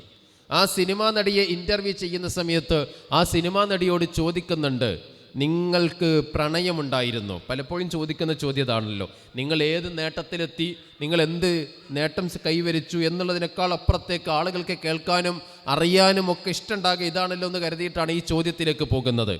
ആ ചോദ്യത്തിലേക്ക് പോകുന്ന സമയത്ത് അവരോട് ചോദിക്കുന്നുണ്ട്, നിങ്ങൾക്ക് പ്രണയമുണ്ടായിരുന്നോ? അവർ പറയുന്നുണ്ട്, എനിക്ക് പ്രണയം ഉണ്ടായിരുന്നു. 8ാം ക്ലാസ്സിൽ പഠിക്കുന്ന സമയത്താണ് അങ്ങനെ ഒരു സംഭവം ഉണ്ടായിരുന്നത്. എൻ്റെ വീട്ടിൽ കുറച്ചുകൂടി പുരോഗമനമുള്ള കുടുംബമാണ്. അതുകൊണ്ട് ഞാൻ എന്ത് ചെയ്തു, എല്ലാ ദിവസവും രാത്രി അയാളെ കാണാൻ വേണ്ടി അങ്ങോട്ട് പോകും. പെൺകുട്ടിയാണേ പറയുന്നത്. അയാളെ കാണാൻ വേണ്ടിയിട്ട് അങ്ങോട്ട് പോകും, രാത്രിയിൽ അങ്ങോട്ട് പോകും. അങ്ങനെ ഒരു ദിവസം എൻ്റെ വീട്ടിൽ നിന്ന് അയാളെ കണ്ടിട്ട് ഞാൻ എൻ്റെ വീട്ടിലേക്ക് തിരിച്ചു വരികയാണ്. ആ തിരിച്ചു വരുന്ന സമയത്ത് എൻ്റെ അമ്മ മുറ്റത്ത് നിൽക്കുന്നുണ്ട്. ആ സിറ്റുവേഷൻ ഒന്ന് ആലോചിച്ച് നോക്കൂ നിങ്ങൾ. എൻ്റെ അമ്മ മുറ്റത്ത് നിൽക്കുന്നുണ്ട്. എങ്ങോട്ടാണ് പോയത്? ഇഷ്ടപ്പെടുന്ന ആളെ കാണാൻ വേണ്ടി ഒരു പെൺകുട്ടി രാത്രിയിൽ അങ്ങോട്ട് ഇറങ്ങിപ്പോയതാണ്. സാധാരണ എന്താ സംഭവിക്കുക എന്നുള്ളത് ബാക്കി നമ്മളൊന്ന് ആലോചിച്ച് നോക്കിയാൽ മതി. അവർ പറയുന്നുണ്ട്, ആ അമ്മ എനിക്ക് നൽകിയിട്ടുള്ള ഒരു ഉപദേശമുണ്ട്. ആ ഉപദേശം എന്താണെന്നറിയോ? എന്നിട്ട് അവരെങ്ങനെ കുറച്ചേരം എങ്ങനെ നോക്കി എന്നിട്ട് പറഞ്ഞു, ആ ഉപദേശം മറ്റൊന്നല്ല മോളെ, നാളെ പോകുന്ന സമയത്ത് നീ ടോർച്ചെടുത്ത് പോകണം. ഈ പോകുന്ന വഴിയിലൊക്കെ പാമ്പുണ്ട്, അതുകൊണ്ട് നാളെ പോകുന്ന സമയത്ത് ടോർച്ചെടുത്ത് പോകണം എന്നുള്ള ഉപദേശമാണ് അമ്മ നൽകിയിട്ടുള്ളത്. ഇത് നമ്മളെ ബാധിക്കുന്ന പ്രശ്നമല്ല എന്ന് നമ്മൾ കരുതും. പക്ഷേ ആ വീഡിയോയുടെ അടിയിൽ വന്നിട്ടുള്ള കമൻ്റ് എന്താണെന്നറിയോ? ആ അമ്മയെ കണ്ടപ്പോഴാണ് എൻ്റെ വീട്ടിലുള്ള ഉമ്മയും വാപ്പയൊക്കെ എടുത്ത് തോട്ടിലെറിയാൻ തോന്നിയിട്ടുള്ളത് എന്നുള്ളതാണ്. ഇപ്പം മനസ്സിലായോ ഏത് രീതിയിലുള്ള കുടുംബത്തെയാണ് വാർത്തെടുക്കാൻ വേണ്ടി ആളുകൾ ശ്രമിക്കുന്നത് എന്നുള്ളത്? എന്ന് പറഞ്ഞാൽ നമ്മളൊക്കെ തോട്ടിലെറിയപ്പെടേണ്ട ആളുകളാണ്. ഇങ്ങനെ എല്ലാ രീതിയിലുള്ള പൂർണ്ണമായ സ്വാതന്ത്ര്യം നൽകപ്പെട്ടുകൊണ്ട് വളർത്തപ്പെടുന്ന കുടുംബങ്ങൾ മാത്രമാണ് ആധുനിക കാലഘട്ടത്തിൽ നിലനിൽക്കുവാൻ പറ്റുന്ന കുടുംബമെന്ന് പഠിപ്പിക്കുന്നത്. മറ്റൊന്ന് നോക്കൂ നിങ്ങൾ, എല്ലാത്തിലും ഉപരിയായി നമ്മൾ കാണേണ്ടത് നമ്മളുടെ കരിയറിനെയാണ് എന്ന് പഠിപ്പിക്കുന്ന മറ്റൊരു സ്വഭാവമുണ്ട്, അല്ലേ? നമ്മളുടെ കരിയറിനെയാണ്. ഈ സമീപ കാലഘട്ടങ്ങളിൽ ഇറങ്ങിയിട്ടുള്ള ചില വെബ് സീരീസുകളുടെയൊക്കെ പ്രധാനപ്പെട്ട തീം തന്നെ അതാണ്. എന്താ പറയുന്നത്? ആദ്യം പണി എന്നിട്ട് മതി വിവാഹം എന്നുള്ളതാണ്. ആദ്യം ജോലി എന്നിട്ട് മതി വിവാഹം. നിങ്ങളെ ഒറ്റ കാര്യം എടുത്തു നോക്കുക. പലപ്പോഴും ഇതിങ്ങനെ പഠിപ്പിച്ചു വരുന്നത് വിവാഹത്തിലേക്ക് എത്തിക്കഴിഞ്ഞാൽ പിന്നീട് യാതൊന്നിനും സാധിക്കുകയില്ല എന്നുള്ള മിഥ്യാധാരണയാണ് ഇതിലൂടെ നൽകുന്നത്. ഈ അടുത്ത കാലത്ത് കഴിഞ്ഞ 1-2 ദിവസങ്ങൾക്ക് മുമ്പ് വന്നിട്ടുള്ള അറബിക് PSC ലിസ്റ്റ് ഉണ്ട്, വെറുതെ ഒന്ന് എടുത്തു വെക്കുക. അതിൽ നല്ല ഒരു വിഭാഗം ആളുകളും വിവാഹം കഴിഞ്ഞ പെൺകുട്ടികളാണ്. നമ്മൾ പലപ്പോഴും അവരിതിനെപ്പറ്റി പറയുമ്പോൾ നമ്മൾ ആലോചിക്കേണ്ട വസ്തുതയാണത്. നല്ല ഒരു വിഭാഗം ആളുകളും വിവാഹം കഴിഞ്ഞ പെൺകുട്ടികളാണ്. നമ്മളൊക്കെ പല ടീച്ചേഴ്സിൻ്റെ കോംപ്ലക്സിനൊക്കെ പോകുന്ന സമയത്ത് ചിലരുമായി പരിചയപ്പെടുന്ന സമയത്ത് അവർ പറയുന്ന കാര്യം, വിവാഹത്തിന് മുമ്പ് വരെ എനിക്ക് ഇത്ര വിദ്യാഭ്യാസമേ ഉണ്ടായിരുന്നുള്ളൂ, അതിനുശേഷം എൻ്റെ കുടുംബത്തിൻ്റെ സപ്പോർട്ടോട് കൂടിയിട്ടാണ് ഞാൻ പഠിച്ച് ഈ ഉന്നത നിലയിൽ എത്തിച്ചേർന്നിട്ടുള്ളത്. എനിക്ക് കുടുംബമുണ്ട്, കരിയറുണ്ട്. എന്നാൽ നേരെ അപ്പുറത്ത് നിൽക്കുന്ന ചില ആളുകളുണ്ട്, കരിയറിൻ്റെ വയ്യാലെ പോകുകയാണ്. അതാണ് നല്ലത് എന്ന് ചിന്തിക്കുകയാണ്. അത് മാത്രമാണ് നല്ലത് എന്ന് ചിന്തിക്കുകയും അതിലൂടെ കുടുംബത്തെ ഒഴിവാക്കുകയും അവസാനം തിരിച്ചു വരണം എന്നുള്ള ആഗ്രഹത്തിലേക്ക് എത്തുന്ന സമയത്ത് കുടുംബജീവിതം നയിക്കുവാൻ പറ്റാത്ത രീതിയിലേക്ക് അവർ മാറിപ്പോവുകയും ചെയ്യുന്നുണ്ട്. കേരളത്തിലെ വളരെ പ്രസിദ്ധയായ ഒരു അവതാരകയുണ്ടായിരുന്നു. അവർ അവരുടെ ആയ കാലഘട്ടത്തിൽ വിവാഹം ചെയ്തിട്ടില്ല. അവർ വിവാഹത്തിനെതിരെ സംസാരിച്ച ആളായിരുന്നു. 41 വയസ്സ് കഴിഞ്ഞപ്പോൾ അവർ ഒരു ദിവസം അവരുടെ ഫേസ്ബുക്ക് പോസ്റ്റിലൂടെ പറയുന്ന ഒരു കാര്യമുണ്ട്, എനിക്ക് രാത്രിയിൽ കിടന്നിട്ടുറക്കം വരുന്നില്ല. എന്താ കാരണം എന്നറിയോ? എനിക്ക് എന്തിനാണ് ഞാൻ ജീവിക്കുന്നത് എന്ന് എനിക്കറിയില്ല. എൻ്റെ നല്ല കാലഘട്ടത്തിൽ എൻ്റെ ശരീരവും എൻ്റെ മനസ്സുമൊക്കെ നല്ലതായിരുന്ന കാലഘട്ടത്തിൽ ഞാൻ നല്ല രീതിയിലൊരു വൈവാഹിക ജീവിതത്തിലേക്ക്, കുടുംബ ജീവിതത്തിലേക്ക് പോയിട്ടില്ല. എനിക്കിപ്പോൾ മധ്യവയസ്സ് കഴിഞ്ഞു. ആ മധ്യവയസ്സ് കഴിഞ്ഞിട്ട് ഞാനിങ്ങനെ പുറകോട്ട് തിരിഞ്ഞു നോക്കുമ്പോൾ ഞാൻ എന്തിനാ ജീവിച്ചത് എന്ന് ചോദിക്കുമ്പോൾ ഒരു മറുപടിയില്ല. എനിക്ക് വേണ്ടി പ്രാർത്ഥിക്കുവാൻ മക്കളില്ല. ഞാനൊന്ന് കിടന്നു പോയാൽ എനിക്ക് വേണ്ടി താങ്ങുവാൻ ആരുമില്ല. അവസാനം അവർ പറയുന്നുണ്ട്, ഒരു രാത്രിയിൽ എനിക്ക് കിടന്നുറങ്ങണമെങ്കിൽ, ഒരു രാത്രിയിൽ ഞാൻ കിടന്നുറങ്ങണമെങ്കിൽ ഉറക്ക ഗുളിക കുടിച്ചതിന് ശേഷം മാത്രമേ കിടന്നുറങ്ങാൻ സാധിക്കുകയുള്ളൂ. നോക്ക് നിങ്ങൾ, അവരുടെ ആയ കാലഘട്ടത്തിൽ, നല്ല കാലഘട്ടത്തിൽ അവർ കരുതിയിരുന്നത് കുടുംബജീവിതമേ വേണ്ട, ഞാൻ എല്ലാത്തിനും പോന്നതാണ്, എനിക്ക് അങ്ങനെ ഒരു സംവിധാനത്തിൻ്റെ ആവശ്യമേ ഇല്ല എന്നുള്ളതായിരുന്നു. അവിടെയാണല്ലോ പരിശുദ്ധ ഖുർആൻ പറയുന്നത്, കല്ലാ ഇന്നൽ ഇൻസാന ലയത്ഗ അർറആഹു ഇസ്തഗ്ന. അല്ലാഹു സുബ്ഹാനഹു വ തആല വെച്ചിട്ടുള്ള എല്ലാ വ്യവസ്ഥകളെയും മറികടന്നുകൊണ്ട് ജീവിക്കാൻ മനുഷ്യൻ വിചാരിച്ചു കൊണ്ടേയിരിക്കും, അള്ളാഹുവിനോട് അനുസരണക്കേട് കാണിച്ചു കൊണ്ടേയിരിക്കും. കല്ലാ ഇന്നൽ ഇൻസാന ലയത്ഗ അർറആഹു ഇസ്തഗ്ന. നമ്മളെല്ലാത്തിനും പോന്നവനാണ് എന്നുള്ളൊരു ചിന്ത ഉണ്ടാകുന്ന ആ ഒരു കാലഘട്ടത്തിൽ, കാലം കഴിയുമ്പോൾ എല്ലാ വിധത്തിലുമുള്ള സൗകര്യങ്ങൾക്കും കുറവ് വന്ന് ആരോഗ്യം ക്ഷയിച്ച് സമ്പത്ത് ക്ഷയിച്ച് ആ മനുഷ്യൻ പുറകോട്ട് തിരിഞ്ഞു നോക്കുന്ന സമയത്ത് എനിക്കൊരു കുടുംബമില്ലായിരുന്നു എന്നുള്ള റിഗ്രറ്റിലേക്ക് പോയിട്ടുള്ള ധാരാളക്കണക്കിന് ആളുകളുണ്ട്. അതോടൊപ്പം തന്നെ നോക്ക് നിങ്ങൾ, 2 ഉദാഹരണങ്ങൾ പറയാം. ഇത് ഏറ്റവും കൂടുതൽ നടക്കുന്നത് സിനിമാ മേഖലയിലാണ്. 2 ഉദാഹരണങ്ങൾ. ഒന്ന് TP മാധവൻ എന്ന് പറയുന്ന സിനിമാ നടനാണ്. രണ്ടാമത്തത് KG ജോർജ് എന്ന് പറയുന്ന സിനിമാ സംവിധായകനാണ്. 2 പേരും മരണപ്പെടുന്നത് ഏകദേശം ഒരേ കാലഘട്ടത്തിലാണ്. അവരുടെ ഇൻ്റർവ്യൂകളും അവരുടെ കഴിഞ്ഞകാല ജീവിതവും ഒക്കെ എടുത്ത് പരിശോധിച്ച് നോക്കിക്കഴിഞ്ഞാൽ കുടുംബത്തിന് പ്രാധാന്യം നൽകാത്ത, കുടുംബത്തെ ഒരു രീതിയിലും അംഗീകരിക്കാത്ത, പരിഗണിക്കാത്ത ആളുകളായിരുന്നു നമുക്ക് മനസ്സിലാക്കാൻ പറ്റും. അവർ മരണപ്പെട്ടത് എവിടെന്നാ? അവർ 2 പേരും മരണപ്പെടുന്നത് വൃദ്ധസദനത്തിൽ നിന്നാണ്. അതിൽ ഈ സിനിമാ നടൻ്റെ വാക്കുകൾ വന്നിട്ടുണ്ടായിരുന്നു. അദ്ദേഹത്തിനൊരു മകനുണ്ട്, ആ മകനെ കാണണം എന്നുള്ള അതിയായ ആഗ്രഹം അദ്ദേഹത്തിനുണ്ടായിരുന്നു. അത് ആ മകനെ അറിയിക്കുന്നുണ്ട്. ആ മകൻ പറയുന്നുണ്ട്, ആയ കാലഘട്ടത്തിൽ ഞങ്ങളെ നോക്കാത്ത അപ്പയെ, അച്ഛനെ ഈ കാലഘട്ടത്തിൽ ഞങ്ങൾക്ക് വേണ്ട, ഞാൻ കാണാൻ പോകൂല എന്നുള്ള അവസ്ഥയിൽ തന്നെയാണ് ആ മകൻ ആ പിതാവിനെക്കുറിച്ച് പറയുന്നത്. വൃദ്ധസദനത്തിൽ നിന്ന് മരണപ്പെട്ടു പോകുന്നു. നോക്ക് നിങ്ങൾ, ഒരു കുടുംബത്തിനെ നല്ല രീതിയിൽ പരിഗണിച്ചിട്ടുണ്ടായിരുന്നുവെങ്കിൽ ഒരു വേള അത് സംഭവിക്കില്ലായിരുന്നു. സംഭവിക്കില്ല നമുക്ക് പറയാൻ പറ്റില്ല, ഒരു വേള അത് സംഭവിക്കുകയില്ലായിരുന്നു. അവിടെയാണ് ഒന്നാമതായി നമ്മൾ മനസ്സിലാക്കേണ്ടത്, കുടുംബത്തിനോട് ഒരു അകാരണമായ ഒരു ഭയം ഉണ്ടാക്കിയെടുക്കുവാൻ പലരും ശ്രമിക്കുന്നു എന്നുള്ളത് മൊബൈൽ കാലഘട്ടത്തിൽ നമ്മൾ ശ്രദ്ധിക്കേണ്ട വളരെ പ്രധാനപ്പെട്ട കാര്യങ്ങളിലൊന്നാണ്. മറ്റൊന്ന്, കരിയറാണ് ആദ്യം ഉണ്ടാകേണ്ടത് എന്നുള്ള ചിന്തയിലേക്ക് പോവുകയാണ്. വേറൊന്ന്, ഒരു കുടുംബത്തിനകത്ത് നമ്മൾ ഏറ്റവും കൂടുതൽ ഭയപ്പെടേണ്ടത് മൗനത്തെയാണ്, അല്ലേ? ഒരു കുടുംബത്തിനകത്ത് കുറച്ചൊരു ഒച്ചയും വിളിയൊക്കെ ഉണ്ടാകണം, കുട്ടികളുടെ ശബ്ദമുണ്ടാകണം. പക്ഷെ നോക്കൂ നിങ്ങൾ, അങ്ങനെ നമ്മൾ ഭയപ്പെടുന്ന മൗനം ഇന്ന് ഏറ്റവും കൂടുതൽ മൊബൈൽ ഫോൺ കൊണ്ടുണ്ടാവുന്നത്. ഒരു കല്യാണപ്പുര എടുത്ത് നോക്കൂ നിങ്ങൾ. മുമ്പ് കാലഘട്ടത്തിൽ ഒരു കല്യാണപ്പുരയിലേക്ക് പോവുകയാണെങ്കിൽ അവിടെ കുട്ടികൾ ഓടിക്കളിക്കുന്ന ശബ്ദവും ചിലരൊക്കെ തട്ടിത്തടഞ്ഞ് വീണ് കരയുന്ന ശബ്ദവും അങ്ങോട്ടും ഇങ്ങോട്ടും കലവില കൂടി കലഹം കൂടി അങ്ങോട്ടും ഇങ്ങോട്ടൊക്കെ തെറ്റി നടക്കുന്ന കാഴ്ചകളൊക്കെ നമുക്ക് ധാരാളമായി കാണാമായിരുന്നു. ഇന്ന് അതിൻ്റെ ഒന്നും ആവശ്യമില്ല. 4-5 ഗ്രൂപ്പുകളുണ്ടെങ്കിൽ അവിടെ കുറച്ച് വെളിച്ചുണ്ടാകും, കുറച്ച് ശബ്ദം ഉണ്ടാകും, എല്ലാവരും അതിന് ചുറ്റും കൂടിയിരിക്കുന്നുണ്ടാകും. അവിടെ മൗനത്തെയാണ് ഭയപ്പെടേണ്ടതെന്ന് പലപ്പോഴും ചില ആളുകളൊക്കെ അനുഭവത്തിലൂടെ പറയാറുണ്ടല്ലോ. നമ്മുടെ വീട്ടിലൊക്കെ 2-3 കുട്ടികളുണ്ട് എങ്കിൽ അവരെല്ലാ രീതിയിൽ പ്രശ്നം ഉണ്ടാക്കിയാലും ഒരു കുഴപ്പവും ഉമ്മക്കുപ്പൊക്കെ ഉണ്ടാവില്ല. എന്നാൽ അവർ മിണ്ടാതിരിക്കുന്നുണ്ടെങ്കിൽ ആ ഭാഗത്തേക്കൊന്ന് പോയി നോക്കും, അവിടെ എന്തോ ഒന്ന് നടക്കുന്നുണ്ട്, എന്തോ ഒരു പ്രശ്നം സംഭവിച്ചിട്ടുണ്ട് എന്നുള്ള ചിന്ത നമ്മുടെ മനസ്സിലേക്ക് കടന്നു വരുന്നുണ്ട്. അതേപോലത്തെ ധാരാളം മൗനങ്ങൾ ഉണ്ടാക്കിയെടുക്കുകയാണ് മൊബൈൽ ഫോൺ ചെയ്യുന്നത്. സോഷ്യൽ മീഡിയ പലപ്പോഴും നമ്മുടെ കുടുംബത്തിൽ ഉണ്ടാക്കിയെടുത്തിട്ടുള്ള വളരെ പ്രധാനപ്പെട്ട വിപ്ലവങ്ങളിലൊന്നാണ് നമ്മൾക്കിടയിൽ മൗനം ഉണ്ടാക്കി എന്നുള്ളത്. ഇനി നോക്ക് നിങ്ങൾ, പരസ്പര പ്രശ്നം ഉണ്ടെങ്കിലും അത് പറഞ്ഞു തീർക്കുന്ന മുമ്പത്തെ കാലഘട്ടം ഉണ്ടായിരുന്നു. ഇന്നെന്താ ചെയ്യുക?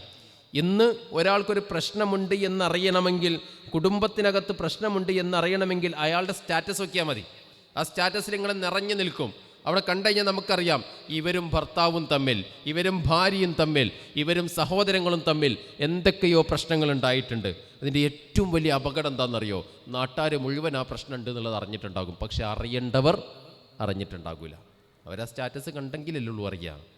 നമ്മുടെ മനസ്സിനകത്തുള്ള എല്ലാ സംഗതികളും ഈ സ്റ്റാറ്റസിലൂടെ പുറത്തോട്ട് വിടുകയാണ്. സ്റ്റാറ്റസ് ഇടണ്ടെന്നല്ല പറഞ്ഞിട്ടുള്ളത്, മറിച്ച് പറഞ്ഞു തീർക്കാവുന്ന പ്രശ്നമാണെങ്കിൽ, ചെറുതാണെങ്കിൽ അത് വലുതാക്കി ഈ രീതിയിൽ ജനങ്ങളിലേക്ക് എത്തിക്കുന്നൊരവസ്ഥയെ നമ്മൾ സൂക്ഷിക്കേണ്ടതുണ്ട്. അവസാനം തിരിച്ചു വന്നു കഴിഞ്ഞാലും, ആ പ്രശ്നം അവസാനിച്ചു കഴിഞ്ഞാലും വീണ്ടും വീണ്ടും പോകുന്ന സമയത്ത് ആളുകളൊക്കെ ചോദിക്കും, എന്തായി അന്നത്തെ പ്രശ്നം എന്തായി? വീണ്ടും ആ പ്രശ്നം വർദ്ധിക്കാനാണ് അത് സാധിക്കുന്നത്. പരസ്പരം പറഞ്ഞു തീർക്കുക, ഷെയർ ചെയ്യുക എന്നുള്ളതിനപ്പുറത്തേക്ക് മറ്റൊന്നും അത് ഉണ്ടാക്കുന്നില്ല എന്നുള്ളത് നമ്മൾ ആലോചിക്കേണ്ട സംഗതിയാണ്. നമ്മുടെ മനസ്സിനകത്തുള്ള പ്രയാസം നീങ്ങിക്കിട്ടി എന്നുള്ള ഒരു സമാധാനം മാത്രമാണ് അതിലൂടെ ഉണ്ടാകുന്നത്. മറ്റൊന്ന്, ഈ മൊബൈൽ ഫോൺ കാലഘട്ടത്തിൽ, പ്രത്യേകിച്ച് പുതിയ കാലഘട്ടത്തിലെ ഉമ്മമാർ ശ്രദ്ധിക്കേണ്ട വാക്കുകളിൽ ഒന്നാണ് ഷെയറിൻറ്റിങ് എന്ന് പറയുന്നത്. നമ്മൾ പാരൻറ്റിങ് ആണല്ലോ പറയാറുള്ളത്. ഇത് പാരൻറ്റിങ് അല്ല, ഷെയറിൻറ്റിങ് ആണ്. എന്ന് പറഞ്ഞു കഴിഞ്ഞാൽ ഒരു കുട്ടിയുടെ എല്ലാ വളർച്ചയുടെ ഘട്ടങ്ങളും ജനങ്ങളുടെ മുമ്പിലേക്ക് എത്തിച്ചെടുക്കുക. അവൻ ചായ കുടിച്ചാൽ, പുതിയ വസ്ത്രം ധരിച്ചാൽ, ഒരു പെരുന്നാൾ ആഘോഷിച്ചാൽ, അതോടൊപ്പം തന്നെ ഒരു വിജയമുണ്ടായിക്കഴിഞ്ഞാൽ എല്ലാ സംഗതികളും അതിൻ്റെ ഓരോ സെക്കൻഡായി അല്ലെങ്കിൽ ഓരോ ദിവസങ്ങളായി ജനങ്ങളുടെ മുമ്പിലേക്ക് എത്തിക്കുവാൻ വേണ്ടി തിടുക്കം കാട്ടുന്ന രക്ഷിതാക്കളുണ്ട്. അതിനെ സൂക്ഷിക്കേണ്ടതുണ്ട്. ഒന്നാമത്തെ പ്രശ്നം കുട്ടികളുടെ പ്രൈവസി ഇല്ലാതാകുന്നു എന്നുള്ളതാണ്. രണ്ടാമത്തത്, 1-2 ദിവസങ്ങളിലൊക്കെ അതിന് വലിയ കമൻറ്റും വലിയ ഷെയറും കാര്യങ്ങളും വ്യൂസും ഒക്കെ ഉണ്ടായേക്കാം. പക്ഷെ കുറച്ചങ്ങോട്ട് പോകുന്ന സമയത്ത് അതിലൊരു കുറവ് വരും, അതിലൊരു ഇടിവ് വരും. ആ ഇടിവ് വരുന്ന സമയത്ത് കാര്യങ്ങളൊക്കെ തിരിച്ചറിയാൻ പറ്റുന്ന കുട്ടികളാണെങ്കിൽ സ്വാഭാവികമായും അവർ വിചാരിക്കും, ആളുകൾക്ക് ഇപ്പം എന്നോട് ഇഷ്ടമില്ലാതായിട്ടുണ്ട്, മുമ്പ് ഇഷ്ടമുണ്ടായിരുന്നു, ഇപ്പോൾ എന്നോട് ഇഷ്ടമില്ലാതായിട്ടുണ്ട്. അതിൻ്റെ ഭാഗമായിക്കൊണ്ടാണ് പലതരത്തിലുള്ള കാട്ടിക്കൂട്ടലുകളിലേക്ക് ആളുകൾ കടന്നുപോയിക്കൊണ്ടിരിക്കുന്നത്. അതാണ് ഉമ്മമാർ ശ്രദ്ധിക്കേണ്ടത്. ഷെയറിങ്ങിനെ സൂക്ഷിക്കേണ്ടതുണ്ട്. നമ്മുടെ കുട്ടികളുടെ 1-2 ചിത്രം സോഷ്യൽ മീഡിയയിൽ പോസ്റ്റ് ചെയ്യുന്നതിനെ കുറിച്ചല്ല കേട്ടോ പറയുന്നത്. മറിച്ച് നമ്മൾ ആലോചിക്കേണ്ട പ്രധാനപ്പെട്ട സംഗതി, ഓരോ നിമിഷവും അത് ജനങ്ങളിലേക്ക് നിർബന്ധമായും എത്തിക്കണം എന്നുള്ള ചിന്തയോട് കൂടിയിട്ട്, ആളുകൾ കാണണം എന്നുള്ള ചിന്തയോട് കൂടിയിട്ട് എല്ലാ നിമിഷങ്ങളും ജനങ്ങളിലേക്ക് എത്തിക്കാൻ വേണ്ടി ശ്രമിക്കുന്നതിനെ നമ്മളൊന്ന് അപകടത്തോടു കൂടി തന്നെ കാണേണ്ടതുണ്ട്. അവസാനം ജനങ്ങളെ കാണിക്കുവാൻ കണ്ടന്റുകളൊന്നില്ലാതിരിക്കുന്ന സമയത്ത് വ്യത്യസ്തങ്ങളായ കണ്ടന്റുകൾ ഉണ്ടാക്കാനുള്ള പരിശ്രമങ്ങളിലേക്കും ആളുകൾ പോകാറുണ്ട്. അത് കുട്ടികൾ ഒറ്റയ്ക്ക് ചെയ്യുന്ന സമയത്ത് പലപ്പോഴും അപകടങ്ങളിലേക്ക് അതെത്താറുമുണ്ട്.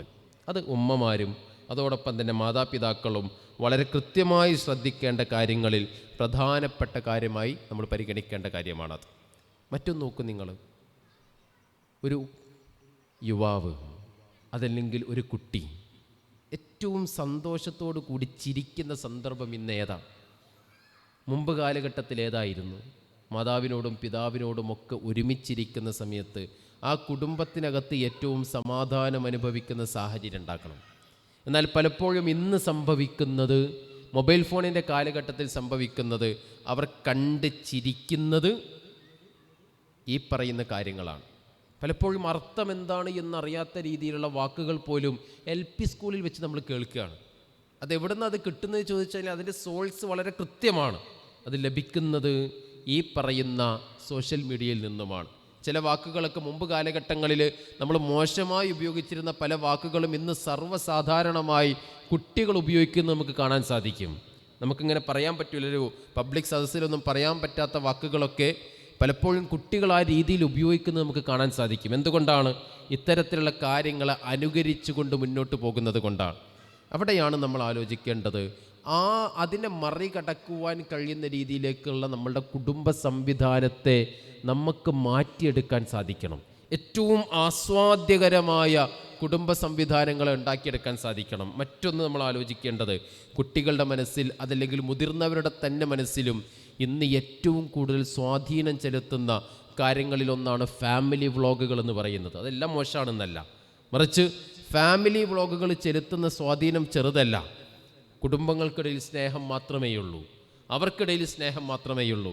നിരന്തരം ടൂറ് പോകുന്ന, നിരന്തരം പുറത്തു പോയി ഭക്ഷണം കഴിക്കുന്ന, നിരന്തരം കുടുംബത്തിനകത്ത് പാർട്ടികൾ ഉണ്ടാകുന്ന, ഒരുപാട് ഫംഗ്ഷനുകൾ ഉണ്ടാകുന്ന, അങ്ങനത്തെ വലിയ ഒരു കുടുംബത്തെ കണ്ടിട്ട് എൻ്റെ കുടുംബവും അങ്ങനെയായി തീരണമെന്ന് ആഗ്രഹിക്കുന്ന വലിയ ഒരു വിഭാഗം ആളുകളുണ്ട്. പലപ്പോഴും നമ്മളൊക്കെ ക്ലാസ്സിന് പോകുന്ന സമയത്ത് ചില കുട്ടികൾ അങ്ങനെ ചോദിക്കാറുണ്ട്, അങ്ങനത്തെ ഒരു കുടുംബത്തൊക്കെ കിട്ടിയാൽ മതിയായിരുന്നല്ലോ. നമ്മൾ പറയും 24 മണിക്കൂറുണ്ട് ഒരു ദിവസം. ആ 24 മണിക്കൂറിലുള്ള 12 മണിക്കൂർ നമ്മളെല്ലാ കാര്യത്തിനും വേണ്ടി മാറ്റി വെച്ചെന്ന് കരുതിക്കോ. അവർ ആകെ ഫാമിലി വ്ളോഗുകളിൽ അവരുടെ വീഡിയോ ഇടാറുള്ളത് ആഴ്ചയിൽ 1-2 ആണ്. അത് കണ്ടുകൊണ്ട് വിലയിരുത്താൻ നിൽക്കരുത്. അത് കണ്ടുകൊണ്ട് വിലയിരുത്തുന്ന സമയത്താണ് എൻ്റെ കുടുംബം വളരെ ചെറുതാണ്, അതിലൊന്നുമില്ല. എന്നാൽ അപ്പുറത്തെ കുടുംബം നോക്ക്, ആ കുടുംബം നോക്ക്, അതിനകത്ത് ചെയ്യുന്ന കാര്യങ്ങൾ നോക്ക്. അതിലെ കുട്ടികൾ ടൂർ പോകുന്നു, എല്ലായിടത്തേക്കും പോകുന്നു, അവർ എല്ലാ സ്ഥലവും കാണുന്നു. ഞങ്ങൾക്കത് കാണാൻ സാധിക്കുന്നില്ല എന്നുള്ളൊരവസ്ഥയിലേക്ക് കുട്ടികൾ എത്തിച്ചേരുന്നത് സഹോദരങ്ങളെ ഈ മൊബൈൽ ഫോൺ കാലഘട്ടത്തിൻ്റെ ഒരു അപകടമായി നമ്മൾ മനസ്സിലാക്കേണ്ട സംഗതിയാണ്. ഇതൊന്നും കാണണ്ട എന്നല്ല, മറിച്ച് അവർക്ക് കാണുന്ന സമയത്ത് തന്നെ അവരോട് പറയണം, അവർക്ക് കൃത്യമായ ധാരണ ഉണ്ടാക്കിയെടുക്കണം. എന്താണ് ഇത്? അവരുടെ ജീവിതത്തിൻ്റെ വളരെ ചെറിയ ഒരു കാലഘട്ടം മാത്രമാണ്. പലപ്പോഴും നമുക്കും അതുണ്ടാകും.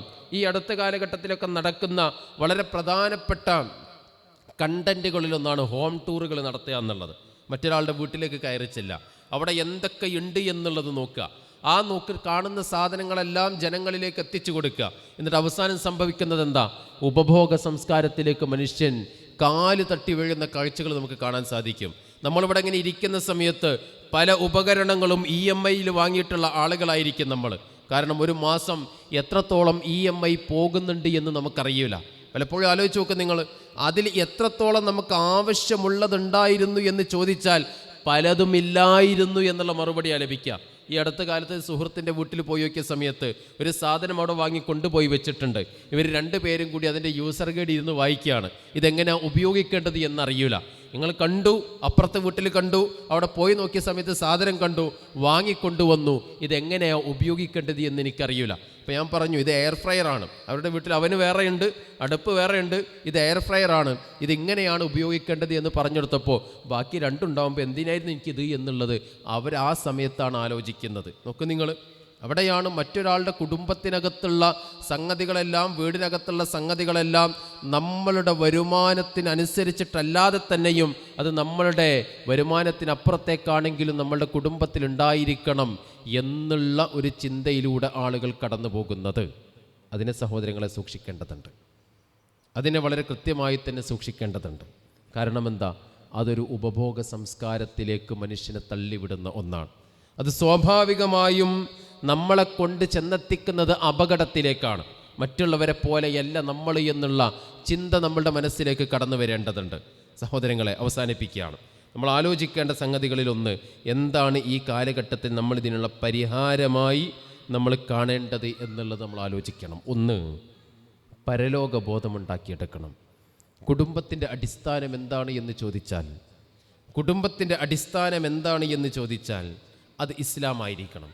നാളെ പരലോകത്തിൽ എത്തിച്ചേരുന്ന സമയത്ത് പറയുവാൻ സാധിക്കണം, അല്ലാഹുവേ, നിൻ്റെ മതം അനുസരിച്ചു കൊണ്ടായിരുന്നു ഞാൻ എൻ്റെ കുടുംബത്തെ വാർത്തെടുത്തിട്ടുണ്ടായിരുന്നത്. ജന്നാത്തു അദ്നിൻ യദ്ഖുലൂനഹ വമൻ സ്വലഹ മിൻ ആബാഇഹിം വഅസ്വാജിഹിം. ആ ആളുകൾ സ്വർഗത്തിലേക്ക് പ്രവേശിക്കുന്ന കാഴ്ചയെക്കുറിച്ച് ഖുർആൻ പറയുന്നുണ്ടല്ലോ. അങ്ങനെ ഇസ്ലാഹ് ചെയ്തിട്ടുള്ള, കുടുംബത്തെ നന്നാക്കിയെടുത്തിട്ടുള്ള, ആ കുടുംബത്തിനകത്ത് പരലോകബോധം ഉണ്ടാക്കിയെടുത്തിട്ടുള്ള ആളുകളായിരുന്നു ഞങ്ങൾ എന്ന് പറയുവാൻ നമുക്ക് സാധിക്കണം. നമുക്കെല്ലാവർക്കും പരിചിതമായ ഒരു ചരിത്രമുണ്ട്.